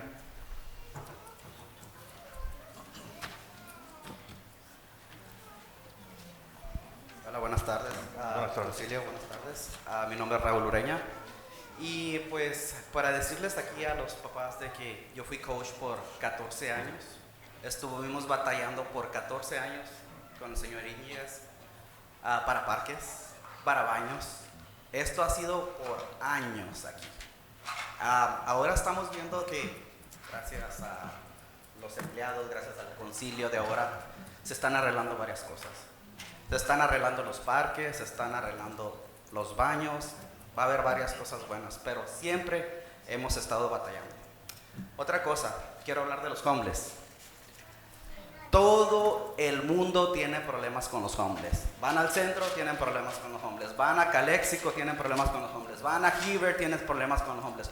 Salton, sí, todo el mundo tiene problemas con los homeless. El problema aquí no es de que nosotros estamos ayudando a los homeless. Estamos tratando de encontrar una solución, dónde ponerlos, tratar de tener un lugar donde ponerlos para sacarlos del área del centro. Ese es el problema, eso es lo que estamos tratando de hacer, pero todos están viendo de que, se está ayudando a ellos. No, estamos ayudando a toda la gente de Calexico y tratar de ayudar a esas personas es tratarlas para sacarlas y ponerlos en otro lugar donde se les dé ayuda. Ese es uno de los problemas. Problemas con la policía. Gracias a los otros concilios que hicieron malos manejos de nuestros dineros, se tuvieron que recortar policías, se tuvieron que recortar planning, se tuvieron que recortar varias cosas de la ciudad. Gente que tenía que ir a cortar el zacate, ya no teníamos. Gracias a Dios estamos teniendo ya dinero para que se contrate todas esas cosas. Oigan las cosas bien, pongan atención, están haciendo ellos sus cosas bien. Mi hijo trabaja mucho, yo les digo mucho. Ya está en la escuela, está trabajando aquí, a veces yo no lo miro. Yo soy una de las personas que le puedo decir que le está poniendo tanto empeño, tanto ayudar a ese homeless que nadie quiere, como tratar de ayudar a estos niños con sus parques, a las personas de la tercera edad para que tengan sus lugares también, personas que no tienen vivienda, también se les está tratando de ayudar. Yo soy director en salud mental, en Heffernan, y también tengo un puesto en salud mental. Allí estamos tratando de ayudar a la policía para cuando tengamos casos con homeless, tengamos casos con personas con problemas mentales, ellos pueden ayudar a los policías con un programa que ellos tienen. Eso es todo mío. Thank you.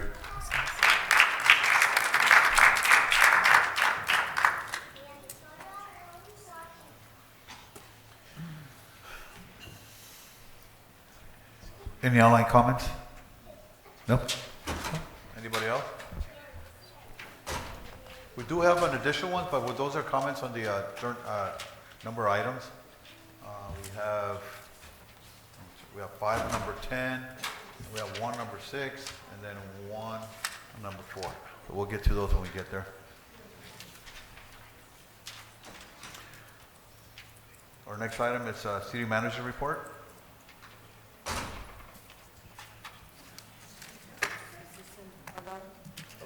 We have a long agenda. I'm just going to report that we have been having meetings with CBP and GSA regarding the closure of the 5 lines coming to the United States.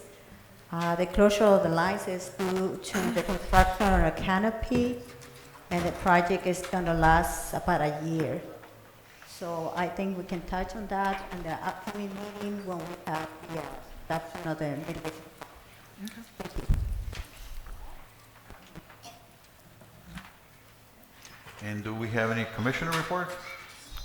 Joana Espinosa. There were several people that had comments and weren't called. They're for the items, so after. Yeah, right. Okay. For example, if someone wants to speak on item number 4, we'll wait till they get to that. Thank you. Thank you. And so we don't have any commissioner reports? No. No, sí, Joana. Joanna, she's, Joanna, right? she's not online.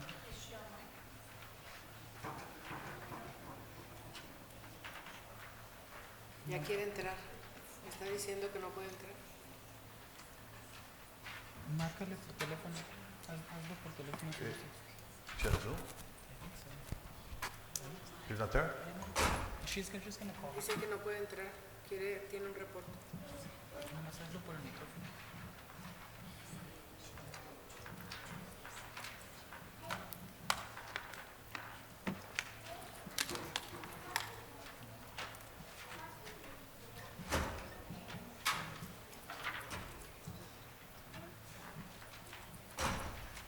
No está contestando, no entiendo.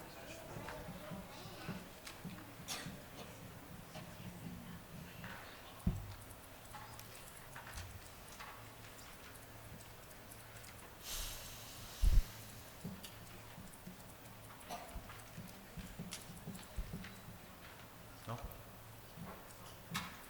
Yo creo que se está conectando.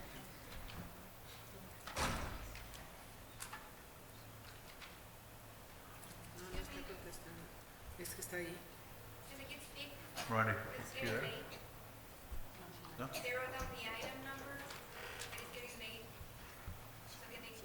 Okay, so we'll puede. Yeah.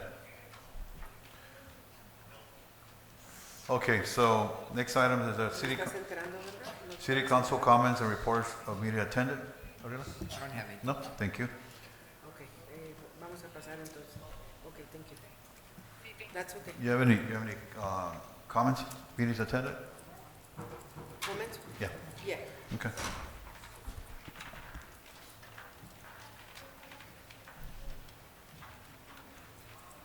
Okay. ¿Y Raúl? Okay. Congratulations and blessing to City Council Raúl Ureña for his birthday. Okay. Happy birthday. Su cumpleaños. Okay, and just want to comment for now that Parques and Recreation Convention, the main message was that now more than ever we must our parks 100% ready so that citizens can use that without problems.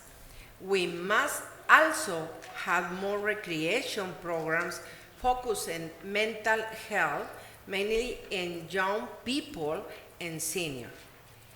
Ms. Colio and Ms. Campos, we need to work on the policies and regulations of our parks and recreation area, please.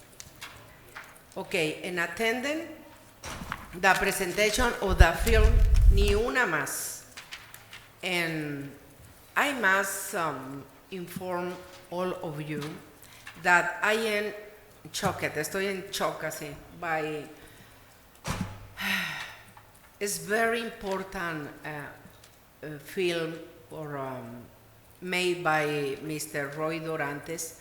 This project will help many women who are in trouble situation with a partner or whatever person. And finally, I will like to ask the lawyer, Mr. Campos, will explain under what law of protection in the USA the homeless find. Please. Okay, just generally speaking, the fact of being homeless, it's not a criminal act in itself, and the Supreme Court has issued that decision. That's why there's limitations on when they sleep in vehicles, on parks.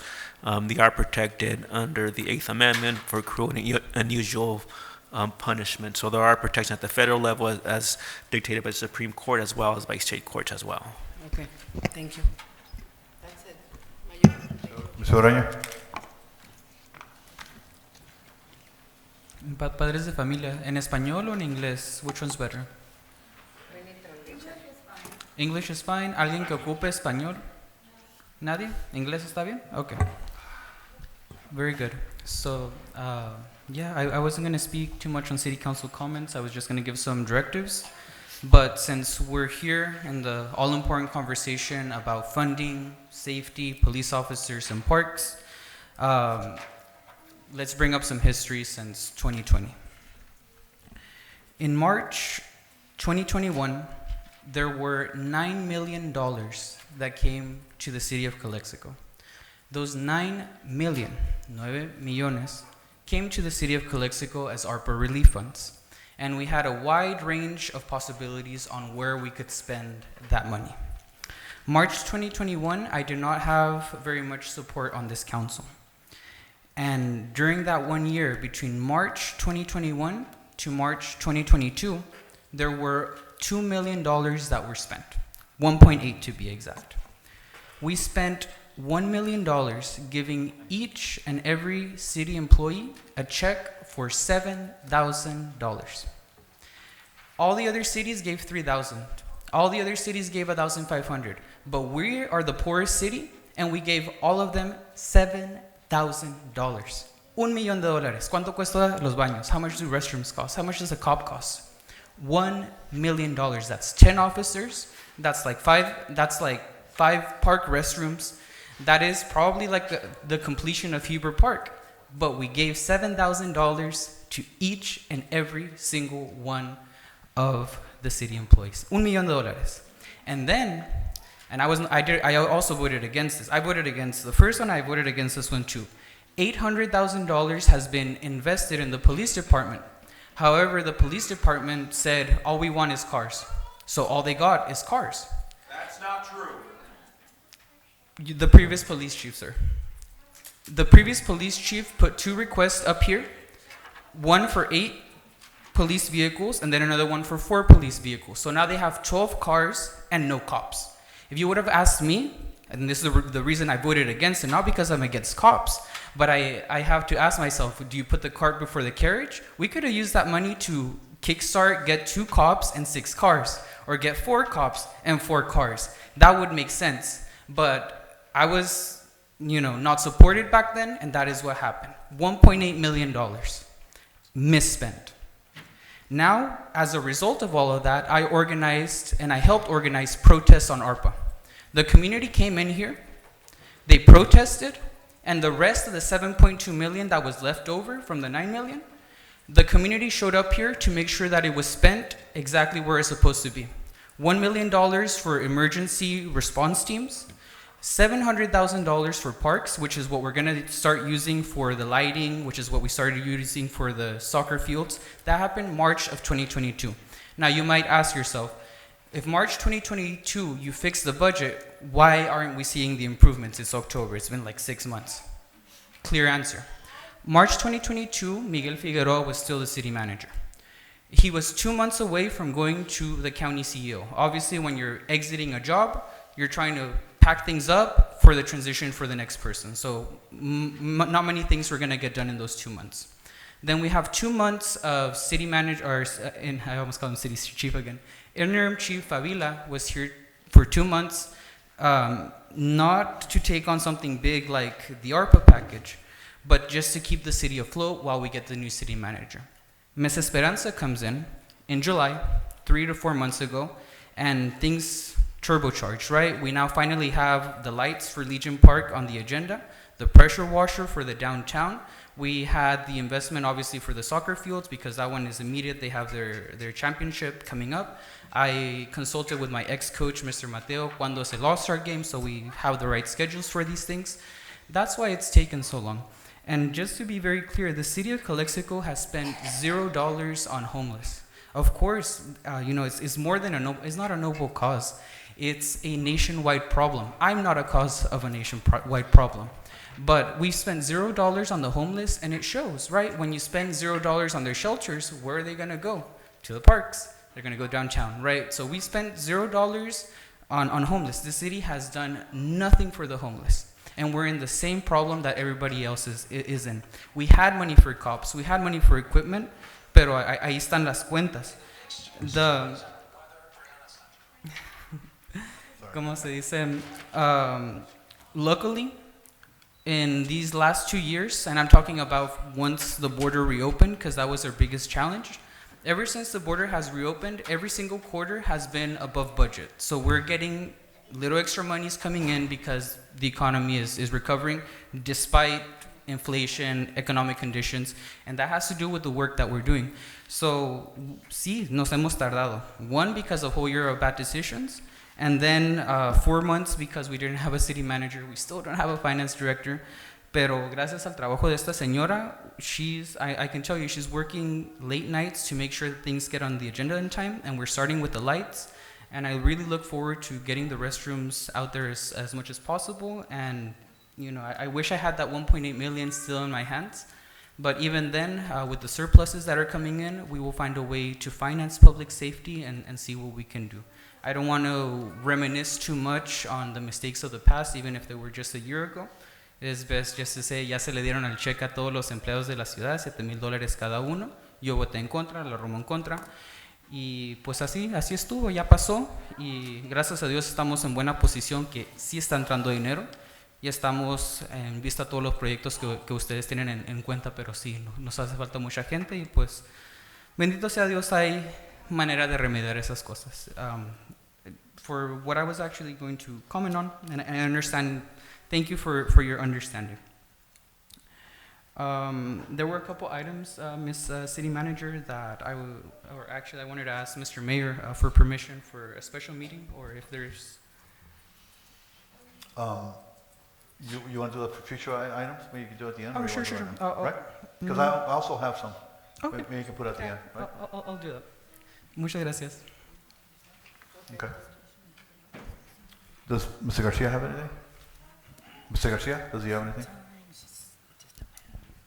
I just wanted to report that I attended two very important events. One was the presentation of the $80 million check to San Diego State University, championed by Assemblymember Garcia and Senator Ben Wessel. And that was to build the STEM facility for San Diego State over at in Brawley. So great news on that front. Then also I had a chance to last week to attend the ICTC long range transportation plan that we should be participating. I know that we hear a lot about our needs, and transportation is crucial also. But again, I hear all the concerns from the community. Trust me, I mean if we could go back and revisit some of the decisions, maybe, could have, should have, situation, but no, I mean, we're gonna move forward. And from this point on, we need to be very, very, very cautious.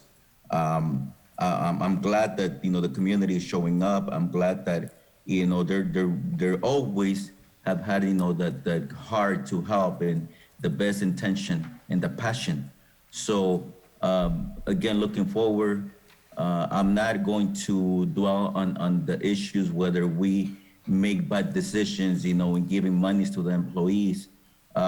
Yes, I supported that, and I will do that again, because we need to make sure that we recognize our employees, and they're very dedicated.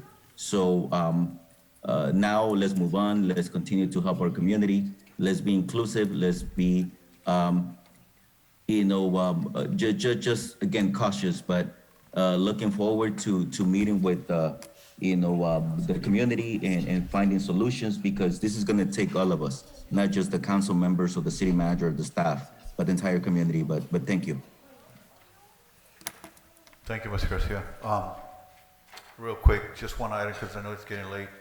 I'd just like to acknowledge our city manager's effort during the September Hurricane K that we had here in our town.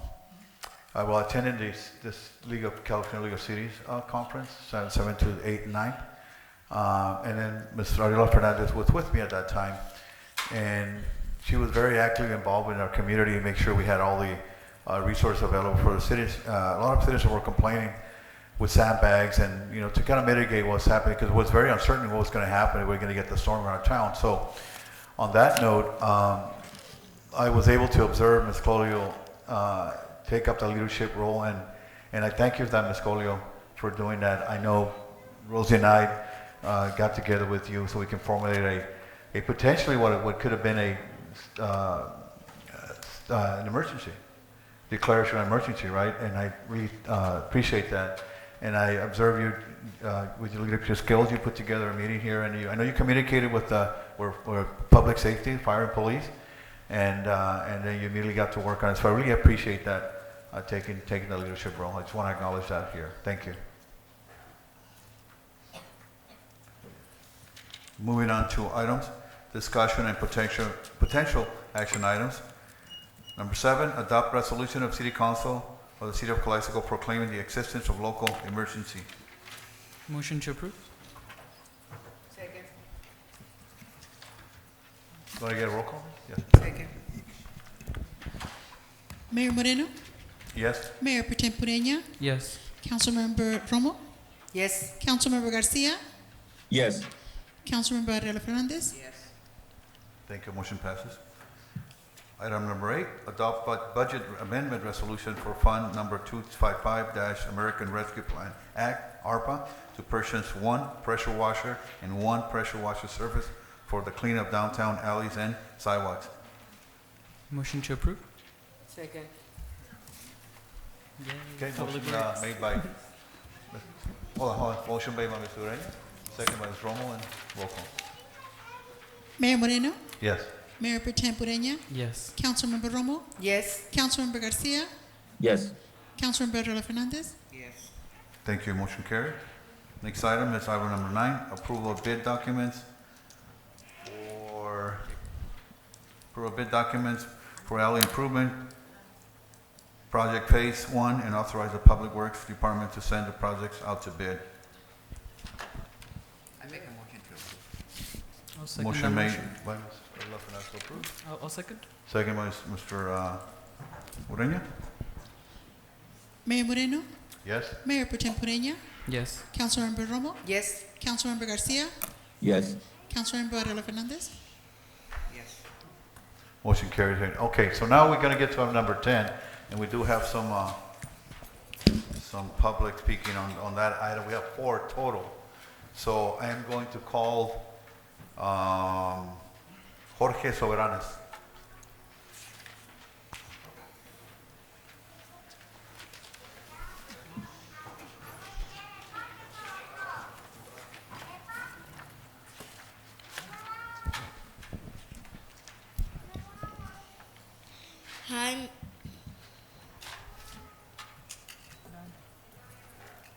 Hi, my name is Jorge Soberanes. I'm 9 years old. I play second baseman for PFA Showtime 9U team. My favorite sport is baseball, and I'm happy that I get to play baseball here in the city of Calexico. What I like about playing baseball is that I get to meet new friends, and I can play with them during and after practice. I like to go to baseball practice to learn new things and play baseball with my friends, and I also like to play against other teams in tournaments.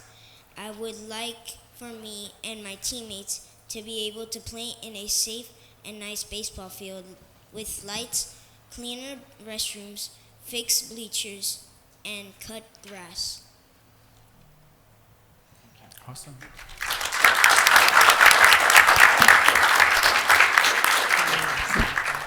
I have a motion to approve.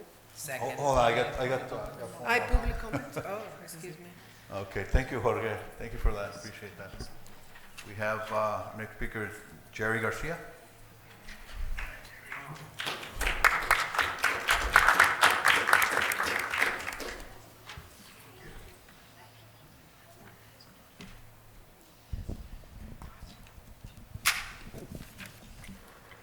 Hello, council members. My name is Sherry Garcia. I'm 8 years old, and I have been a part of Showtime for over a year. With my team, I have traveled to different cities, and I have seen many baseball parks. It makes me sad to see that our baseball parks are not taken care of. The restrooms are old and dirty, and you can see trash all around. Baseball is my favorite sport to play, and I would love to all play it all the way to high school.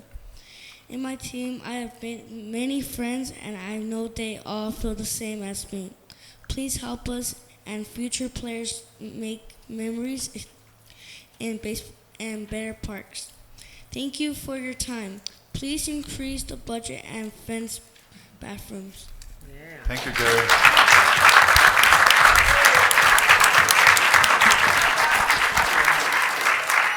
Good job.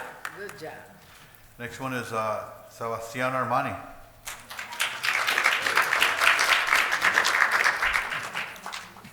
Viene con saco. Es todo, sabe convencer. Hi, my name is Sebastian Montero, and I like to play baseball, and I'm really sad that the baseball fields don't have restrooms that are provided for kids at my age, and they're not safe. And they're very dirty, and I've seen other parks that are very clean, and they have many things like batting cages too. The restrooms are very clean and all that stuff. And I made many new friends in my baseball team. Thank you. Thank you.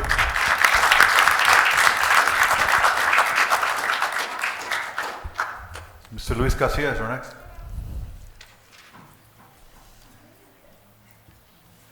Well, first of all, I want to apologize to the parents and the kids. How embarrassing. And I mean, they should have been the first ones up to bat. We've got to get these kids home. And in the future, you've got to take that into consideration. It's a school night. And I want to apologize for the filthy restrooms and the services that the city doesn't provide. And speaking on this item, in reference to the restrooms, I know that it's always an issue with money. But, you know, if we're able to pay our new city manager over $200,000 a year, over $17,000 a month, and pay $500 for her car, then we can surely have the restrooms clean for the students and for the kids. So maybe you should do a little bit of sacrifice for our kids. These are our future. I mean, how beautiful. They're so energetic. They're here voicing their First Amendment. You know, they're doing our job. We're the adults. And you, everyone up here has failed them so far. And so maybe we can take a little bit of Ms. Scolio's $500 a month car allowance. What other employee gets a $500 a month car allowance? What other employee of the city makes $17,000 a month? Over $200,000 a year. She's probably one of the highest paid city managers in the Imperial County, and we have the least amount of services, the dirtiest parks, dirtiest baseball fields. What a shame. What a shame. But on to what Mr. Ureña said. He is right about something. A lot of these problems don't stem from them. It's something they did they inherited. Unfortunately, you took the position and you're behind the driver's seat now. So fix it.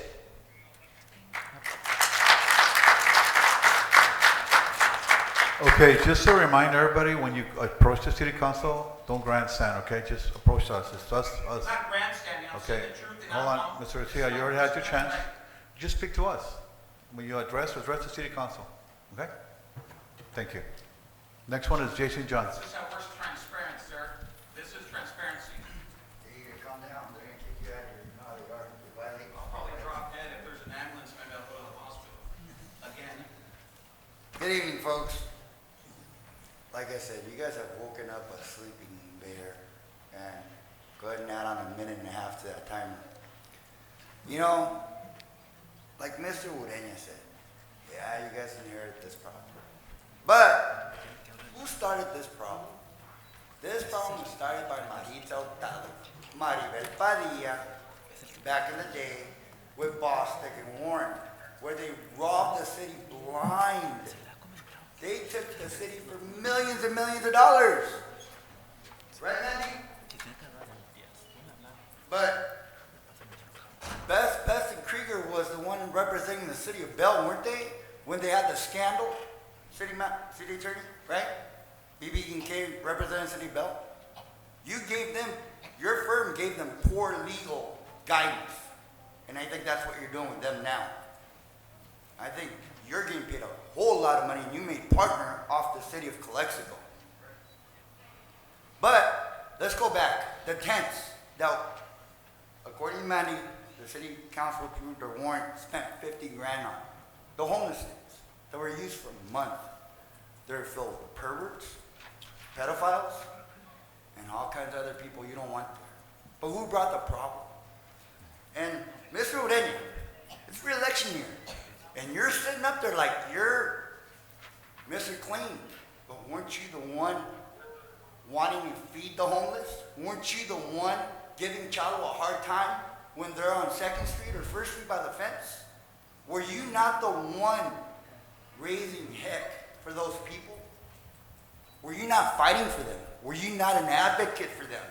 Because now it doesn't convenience you because of the re-election. Hold on, you can't interrupt me. You can't interrupt me. Point of order. Okay, Point of order. we're talking about item number We're on 10. an item. We have Item to number speak 10. on the lights. It's item number 10 deals with the American Rescue Plan Act for Parks Improvement. And that's what we're talking about, right? No, You're homeless you're and talking some about other something else. Okay, but I'm getting to it. I'm sorry Give me a about chance. Yeah. Okay? You advocated for these homeless people. Those same people that are defecating, urinating, exposing themselves at the park. One has relation to the other. They're complaining about the homeless people. You're sitting there trying to clean yourself off for this re-election. Why should the people re-elect somebody that supported the homeless? That's what they're complaining about. Don't lose the point. Don't change it. Don't try to come out of this smelling like roses, because you are part of the problem. You put a fridge downtown for the homeless. Did you not? You didn't? You didn't put a fridge downtown. You're a liar, because I have the picture. I'm done. Bye. Okay, thank you, Jason.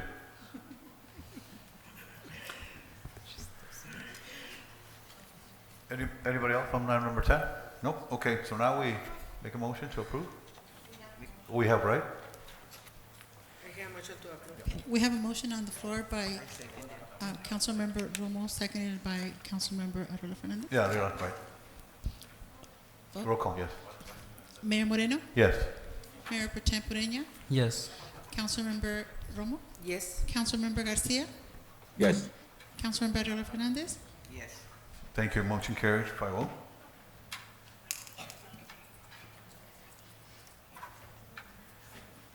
Item number 11, approval of master calendar of city council meetings for fiscal year 2022, 2023. I approve. Motion made by Mr. Arroyo for approve. Second? Second. Second by Mr. Ureña. Roll call, please. Mayor Moreno, Yes. Mayor Pro Tem Ureña, Yes. Councilmember Romo, Yes. Councilmember Garcia, Yes. Councilmember Arroyo Fernandez. Yes. Thank you. Motion carried. Okay, so now we got number 12. Appointments by mayor and council members to the following commissioners, boards and committees: Mayor Moreno, Calexico Police Commission, Parks Recreation, Beautification, and Senior Services Commission, Business Improvement District, and Collectible Personnel Commission. Another Mayor Pro Tem Raul Ureña to the Library of Trustees, and then Council Member Romo, Collectible Personnel Commission. I don't have any, unless we have any applications, and I believe there's one. It's my, Yeah, that's who? You? Okay, Yeah. thank you. it Another- is an honor to have the support for Ms. Yolanda Cordero for this position, okay?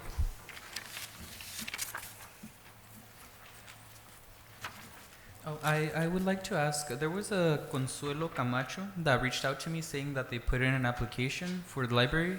She did? Okay, I will happily nominate her to the Library Board of Trustees. Ms. Okay. Consuelo.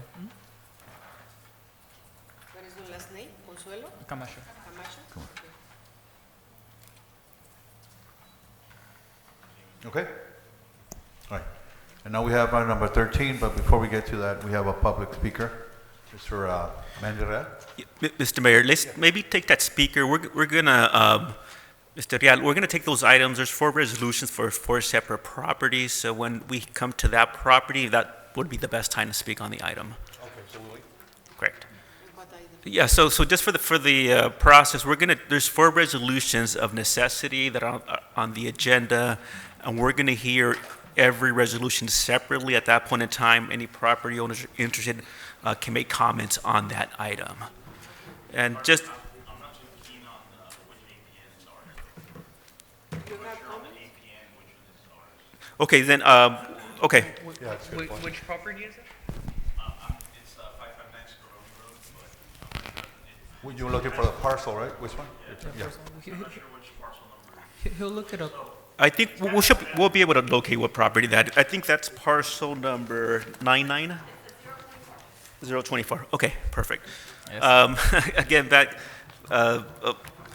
Mayor, thank you for that item. As you know, before we have 4 resolutions of necessity for potential eminent domain proceedings to acquire easements for street improvements and utilities for the weekly street improvement project. There are 4 resolutions of necessity on today's agenda. Whether or not the city acts on these resolutions, the city will continue to negotiate with these property owners to hopefully negotiate a sale of these easements. For this evening, Guillermo Frias with our law firm, he's one of our right-of-way acquisition attorneys or eminent domain attorneys. He's with us via Zoom. I'm not sure if Guillermo can. He's been on Zoom, I know, because we've been.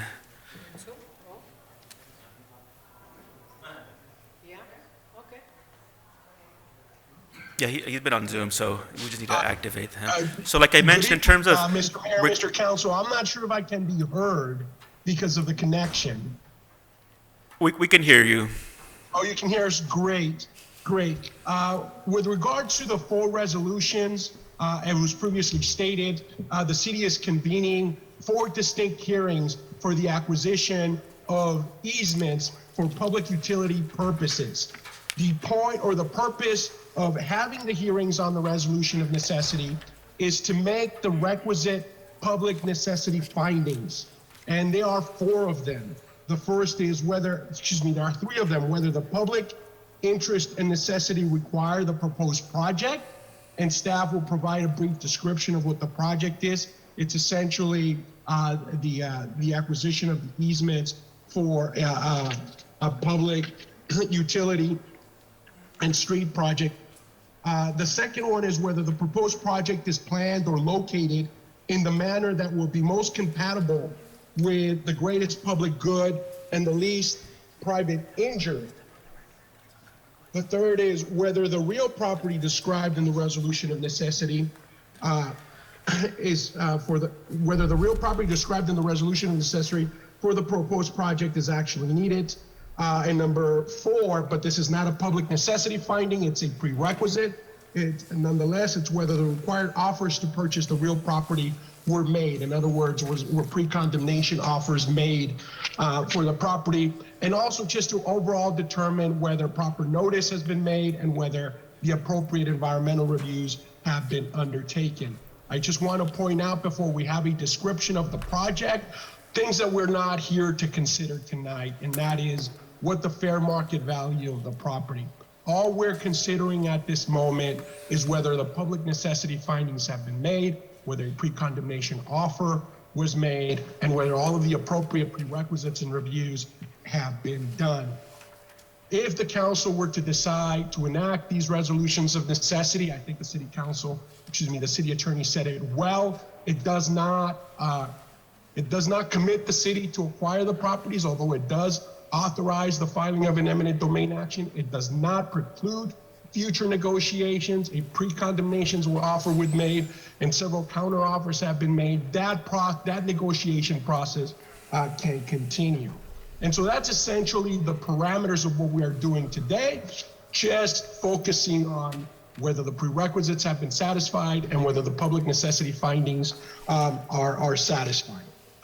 And for that, I will turn it over to staff to give you a brief description of the project and why the city council ought to consider the acquisition of these easements by eminent domain. Good evening, Council, Mayor and council members.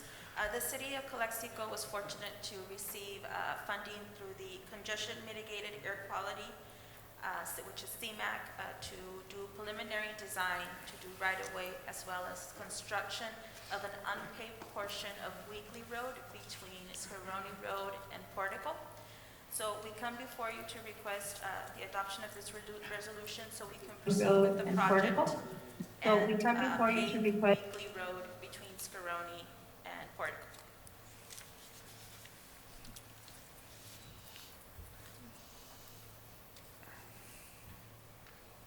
A portion of the item tonight is for you to do a public hearing, open it up for comments. Once the comments are received, then do the closure of the public hearing, and then if council recommends the approval of a resolution, do each of the resolution by itself. So we'd like to do the open public. Correct. So the first resolution necessity we're going to consider is for property 058-020-024. But before that, just want to want the city clerk to clarify that proof of that we do have copies of the proof of mailing of notice to the property owners. If you can confirm that. Yes, sir, I can confirm that we received the proof of it from the city attorney's office. Okay. At this point, if we have any interested property owners, right now would be the appropriate time to speak for APN number 024. And Mr. Real, this would be the appropriate time for you to speak. For APN number 024. And Mr. Real, this would be the appropriate time for you to speak. Hi, Honorable Mayor, council members, city manager, staff, and the people, and everybody comes up here and forgets one person. What's up, Carlos? Basically, I'm here to, I don't like to dwell on the past, but I'm going to have to dwell on it a little bit. Back in 1992, my father was approached by the city of Calexico, so 20 years ago. He was approached by the city of Calexico and was told, that Weekly Road was going to be done, and so that he needed to give the city that piece of land for eminent domain at that time. They were going to pay him fair market value and everything, and he had to basically give up that land. Obviously, as a property owner, my father wanted the street. It helps, it beautifies, it looks nice, and I'm not against what they're trying to do as far as build the street. But that was 20 years ago. The property that, and there's other property owners here that I'm sure might feel the same way.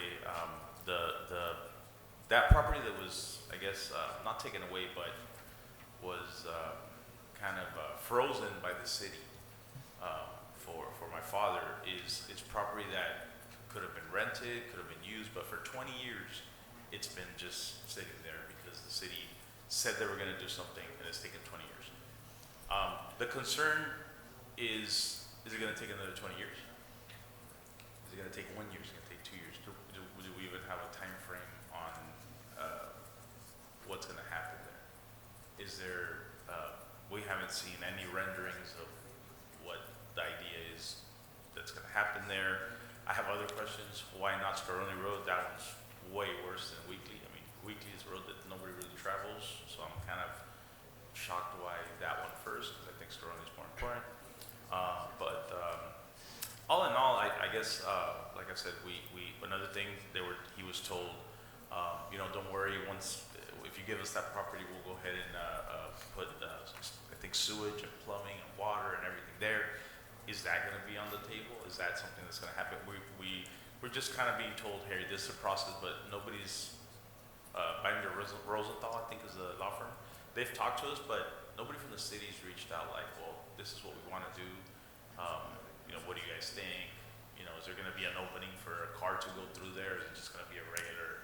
You know what I mean? Like we have nothing from the city, nobody from the city calling us. So that's my concern, and that's what I do support in my father also supports that that street be done. I mean, it's better than the dirt road that's there now.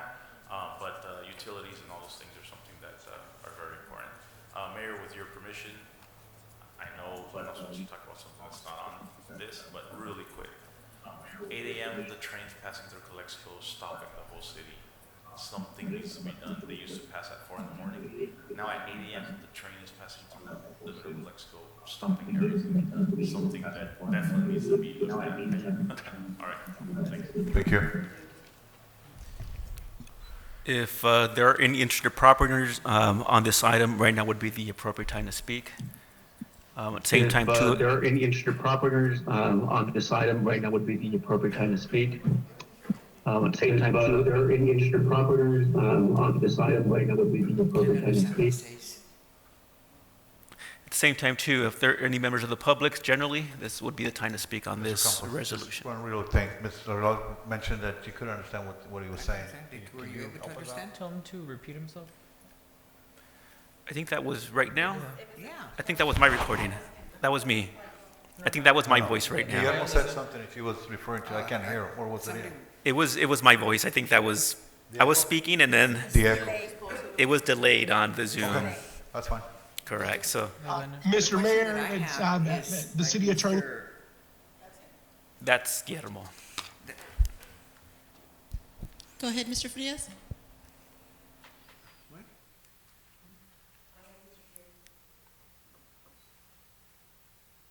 I don't know where I got cut off, but the city attorney is correct. That was him. I'm watching it through Spectrum, but participating through Zoom. And so there is a bit of a time lag, and I'm lowering the volume on one while listening, watching on the other. I just wanted to say with regards to that comment about the speaker and the concern about whether the property is going to be put to its intended use in the next 10, 15, 20 years or so. Since that time, that conversation that he had referencing a previous acquisition 20 years ago, there's been an enactment in the eminent domain law, an amendment to the eminent domain law that states that the property needs to be put to its intended use within 10 years or else be offered back to the original property owner unless there's another resolution adopted.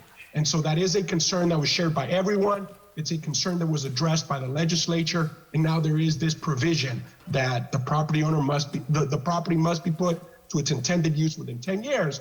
Otherwise, it gets offered back to the property owner.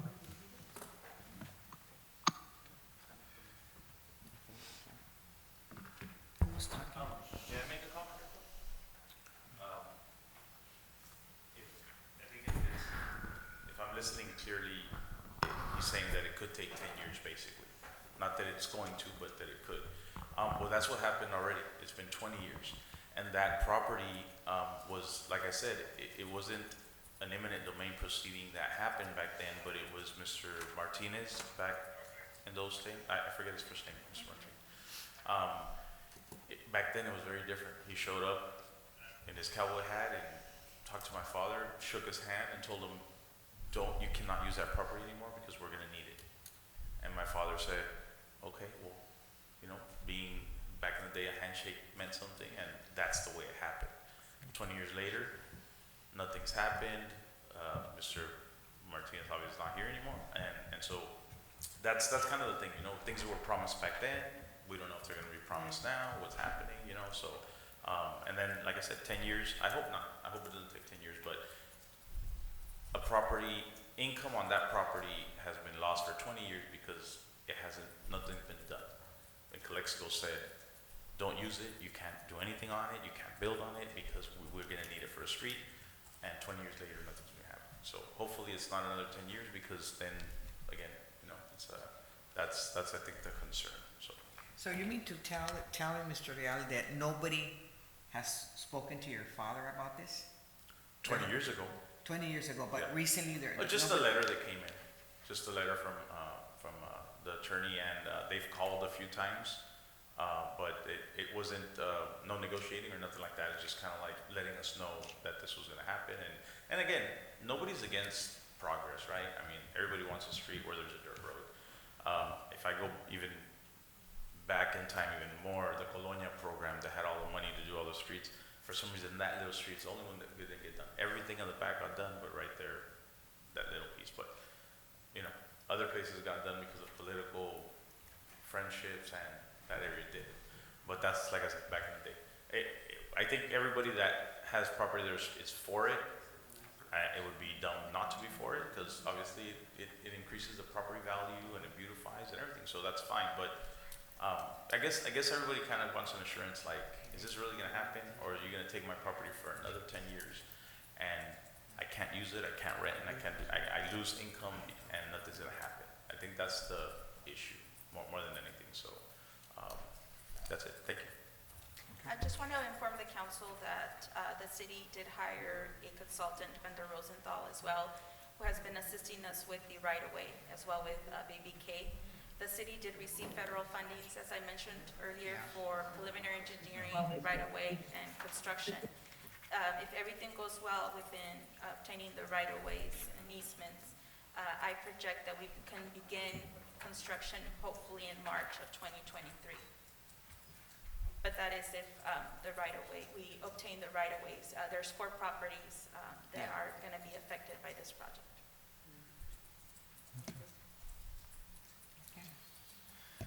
At this point, are there no additional comments, either from property owners or the public?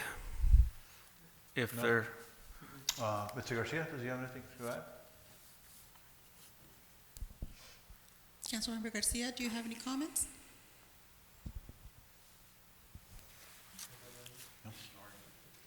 Okay, so I need somebody to make a motion to, okay, it would be resolution of necessity for parcel number 058, 020, 024, and this needs to be made by 4/5 vote of the city council. I'm not sure if Mr. Garcia is still joining us because we on need a Zoom. majority of 4, If, right? if, 4. if he's, okay, perfect, then, okay, because I've said if he was not, then it would need to be a majority, Right. it would have to be unanimous, I mean. Exactly. But if he's still joining us with us on Zoom, that we'd need 4/5 vote of the city council. Motion to approve? Motion to approve, and second? Second by Romo, roll call? Mayor Moreno, Yes? Mayor Potem Pureña, Yes. Councilmember Romo, Yes. Councilmember Garcia,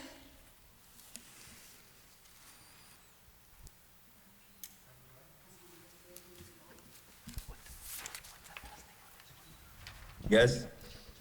Councilmember Arreola Fernandez. Yes. Okay, motion carried 5-0. Thank you. The next item is future agenda items. Mr. Mayor, Yes. we have 3 additional resolutions for this item we still need to consider. On the same one? Correct. Okay. As I mentioned, there's 4 parcels that the city needs to obtain easements for the improvements to the street. The second resolution of necessity is related to parcel number 058, 020, 013. Lopez is the last name of the ownership interest. Again, for this item, we would need to make the necessity findings as spelled out by California eminent domain law, as Mr. Frias previously stated for the record. Public interest and necessity, planned in a manner that create good as public good, is to be acquired necessary for the project, and an offer was required and made pursuant to Government Code Section 7267.2. At this point in time, if any interested property owners are here with us or on Zoom, right now would be the time to comment on this item. Not sure if we have anybody online or if we received any written comments on We that. don't have anybody online, right? No? Or if also, at the same time too, are there any members of the public who would wish to speak on this item? Anybody in the public? No? Okay. If not, then for council's consideration is resolution of necessity for parcel number 058, 020, 013. Okay, put them all together. It's the second resolution of Okay, second, necessity. okay. We're gonna take the 4 of them separately. Okay. Motion to approve? Motion by Mr. Reyes to approve, second? Second by Ms. Romo, roll call? Mayor Moreno, Yes? Mayor Potem Pureña, Yes. Councilmember Romo, Yes. Councilmember Garcia, Yes? Councilmember Arreola Fernandez. Yes. Okay, motion carried, thank you. Great. Next The one. third resolution necessities for parcel number 058, 020, 008.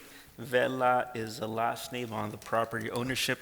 Again, the findings that would need to be made for the resolution, property interest and necessity require the the property for the project. The project is planned in a manner that will create the greatest public good and least private injury. The proposed acquisition is necessary for the project, and an offer has been made pursuant to Government Code Section 7267.2. At this point in time, if any individual, the property owner, or anybody with any interest in the property is here with us or on Zoom, right now would be the time to speak on this item. Mr. Vela's here, but you don't want to speak, or you want to speak? You don't, I mean, it's an option. Oh, nothing? Okay. Anybody else from the public? Anybody else from the public wishing to speak on this item? Nobody online either? Vote for Maribela. Okay. Okay, given that, at this point, for consideration is resolution necessity for parcel number 058, 020, 008, and related to the Vela property. Okay. You want a motion? I have motion to. Motion by Ms. Rome to approve. Second by Ms.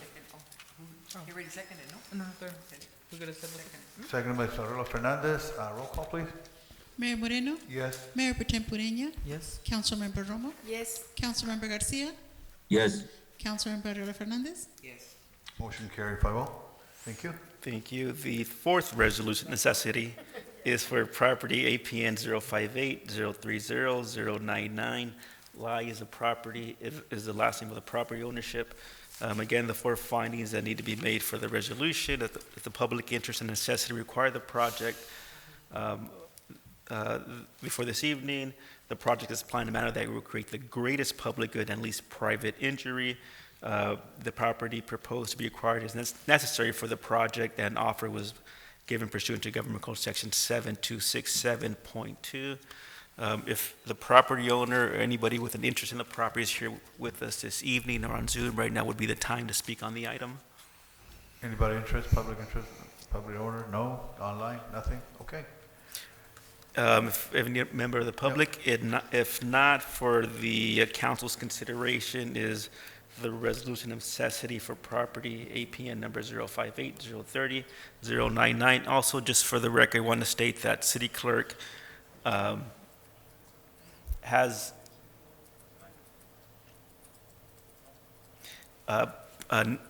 proof of mailing of notice to all the property owners identified in the four resolutions. I forgot to make that statement previously, so I want to state that for the record. So at this point, the fourth resolution necessity is for your council's consideration. Okay. Motion to approve? Motion by Mr. Ureña to approve. Second. Second by Ms. Romo. Roll call. Mayor Moreno, Yes. Mayor Pro Tem Ureña, Yes. Councilmember Romo, Yes. Councilmember Garcia, Yes. Councilmember Arreola Fernandez. Yes. Okay, motion carried 5-0. Thank you. That's it. We had That's it. four Okay. resolutions of necessity. Thank you very And much. as noted, we'll continue to negotiate with the property owners to hopefully voluntarily acquire the properties, or the easements, I mean. Great. Okay. Last item is future agenda items. What I would like, just an update from Public Works on what are we doing about cleaning up downtown as we're going in. I know I think we would like a report on that. I would. Okay. That's it. That's it. Thank you. Ms. Romo? Okay, thank you, Mayor. Ms. Colio, at our last regular meeting, I asked you to find a way to have a Spanish translation in the meetings, and also to inform us about the condition in which two buildings in the city. Building is for the Chamber of Commerce, and the building where the orthopedic clinic was. Ms. Colio, I request it again for our next regular or special meeting, please. Again, To understand what the question, two, you have two requests, one for the clinic, regional clinic, orthopedic clinic. yeah. Yes. In Chamber of Commerce. Yeah. What would you like me to report? I'm sorry. Es un inform for what Oh, is the status what of the- happened with these buildings. Okay, perfect. And Thank you. in Spanish translation también. And Spanish translation for is Services. possible for the next meeting? Yes, we have to request at least 3 proposals in order to be able to move forward. We received 1, so we need to secure 2 additional proposals to make it competitive. Oh, wonderful. Thank you. Great. Thank you. Thank you. Cedeño? Thank you, Mr. Mayor. A couple of items. The first one is for the next regular, not the next special, which is, and if it, no rush on this one, but to analyze the one-time license fees for events, considering we might, lower fees and maybe impose an additional event limit, potentially. I can't, Yeah. I just want to make sure that I understand what you're asking. Is the one-time license fee for the applicant for the event or the vendors? The vendors. For the vendors. For the next special one, a 2-part item, an ARPA general fund transfer from downtown and parks, and then a general fund item for hiring full-time parks maintenance people. The conversion of part-time to full-time. Good. The letter to Calexico Unified on the impact fees. For the special or for the regular? The rest of these are special. The the rest of next these meeting for the are special. The special, okay, good. Todas estas son special except the license fee. That one can wait. Okay. Calexico Unified impact fee. Mr. Moreno had said the letter to ICTC or the request for the traffic controllers. Right. And just the traffic plan que se venga a aprobar. I have that one as the, it's a order request for traffic controller and the adoption of the proposed route to mitigate traffic. So the route, I would just like to add 2 little cositas chiquitas. Yes. While we're at it, Cole Boulevard, turning from Rockwood to Cole, like coming from Walmart, there should be 2 lanes instead of 1 that go on to Cole. Okay. Donde se hace el trafical por Yeah, la I Walmart. know. Yeah, come on. And then we need to talk to Caltrans for the same thing, but on Imperial Avenue. When you're coming south, a lot of people want to turn onto Birch to go east, and there's only 1 lane, so we can talk to Caltrans to see if we can put also 2 lanes, so there's not a big lane. And that's it on me. Thank you. Mr. Garcia? Yes, I would like 2 items. One is the update on the Fire Station 1 completion, where we stand on that. And also, with that also attached to, I know we already started, investing some of the funds from ARPA, and based on the allocation for parks, I would like also to see how we can also consider doing an assessment on the baseball fields over at Cordova Park and see what's missing to be done. We kind of have an idea, but we need to have a clear idea as to financially how much do we need to finish them, because they're halfway completed. So I want a report and options for us to consider to hopefully finalize that work at that park also. Those are my two Very items. good, thank you. That was it for him? Mr. Garcia, Councilmember Garcia, would you like those 2 items on the special meeting or in the regular meeting? And you know what? That's also maybe what I request also, as to, I know we're gonna have a special meeting, but I would like to see and revisit, maybe what's the policy in the special meetings, because it seems that we're asking for items that can probably go at a regular meeting, and that I don't mind the special meetings, don't get me wrong, But I think when we do a special meeting, it's because it's something that is time sensitive, something that has to be done, and can't wait for the next scheduled meeting. So maybe that also, that can be brought up. But my items can be for the regular meeting.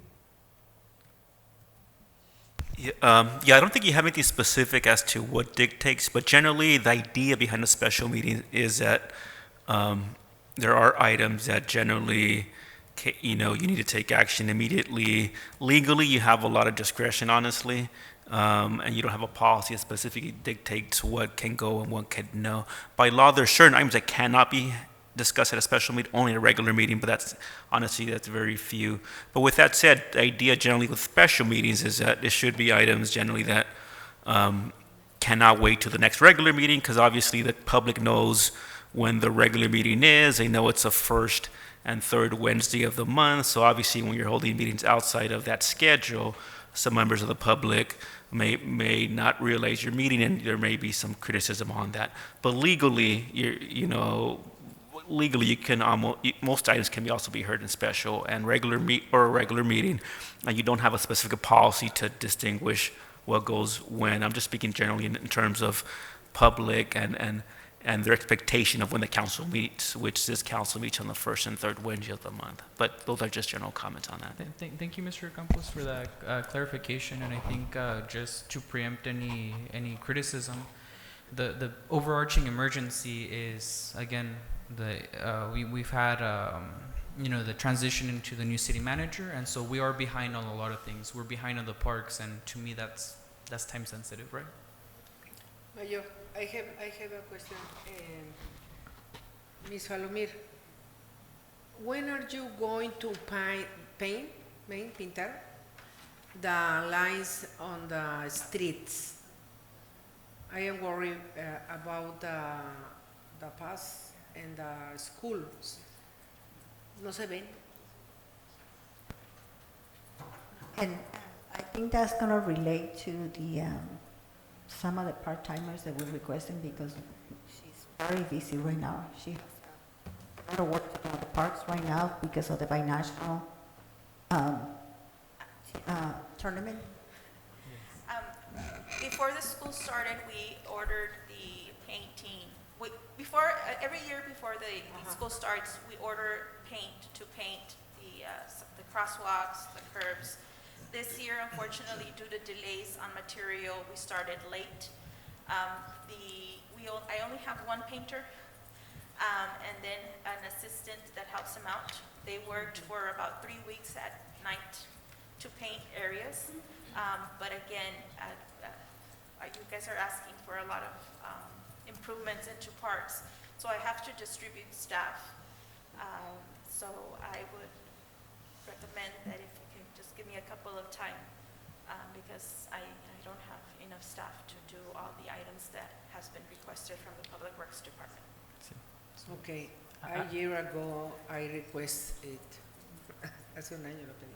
Okay, when are we going to start working, Raúl, downtown with ARPA money?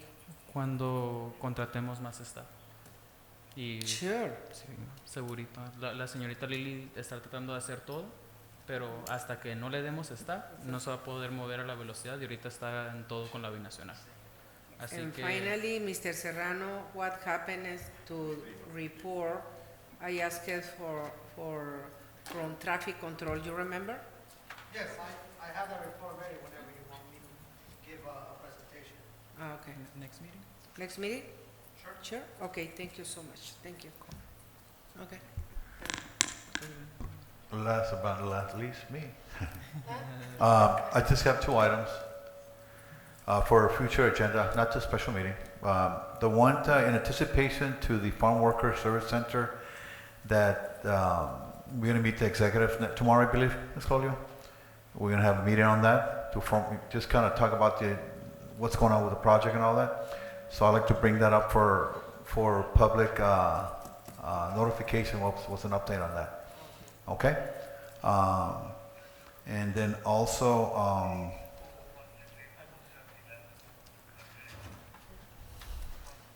so you talked about the ICTC, you talked about downtown, you talked about, that's the same thing I had here. That should be it, just that one. I was thinking about yours, but you already mentioned that one. Okay, no, that's all I have.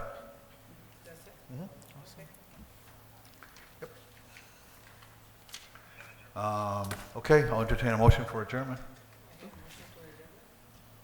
You second it? You? Second? Okay, all in favor, aye? Roll call?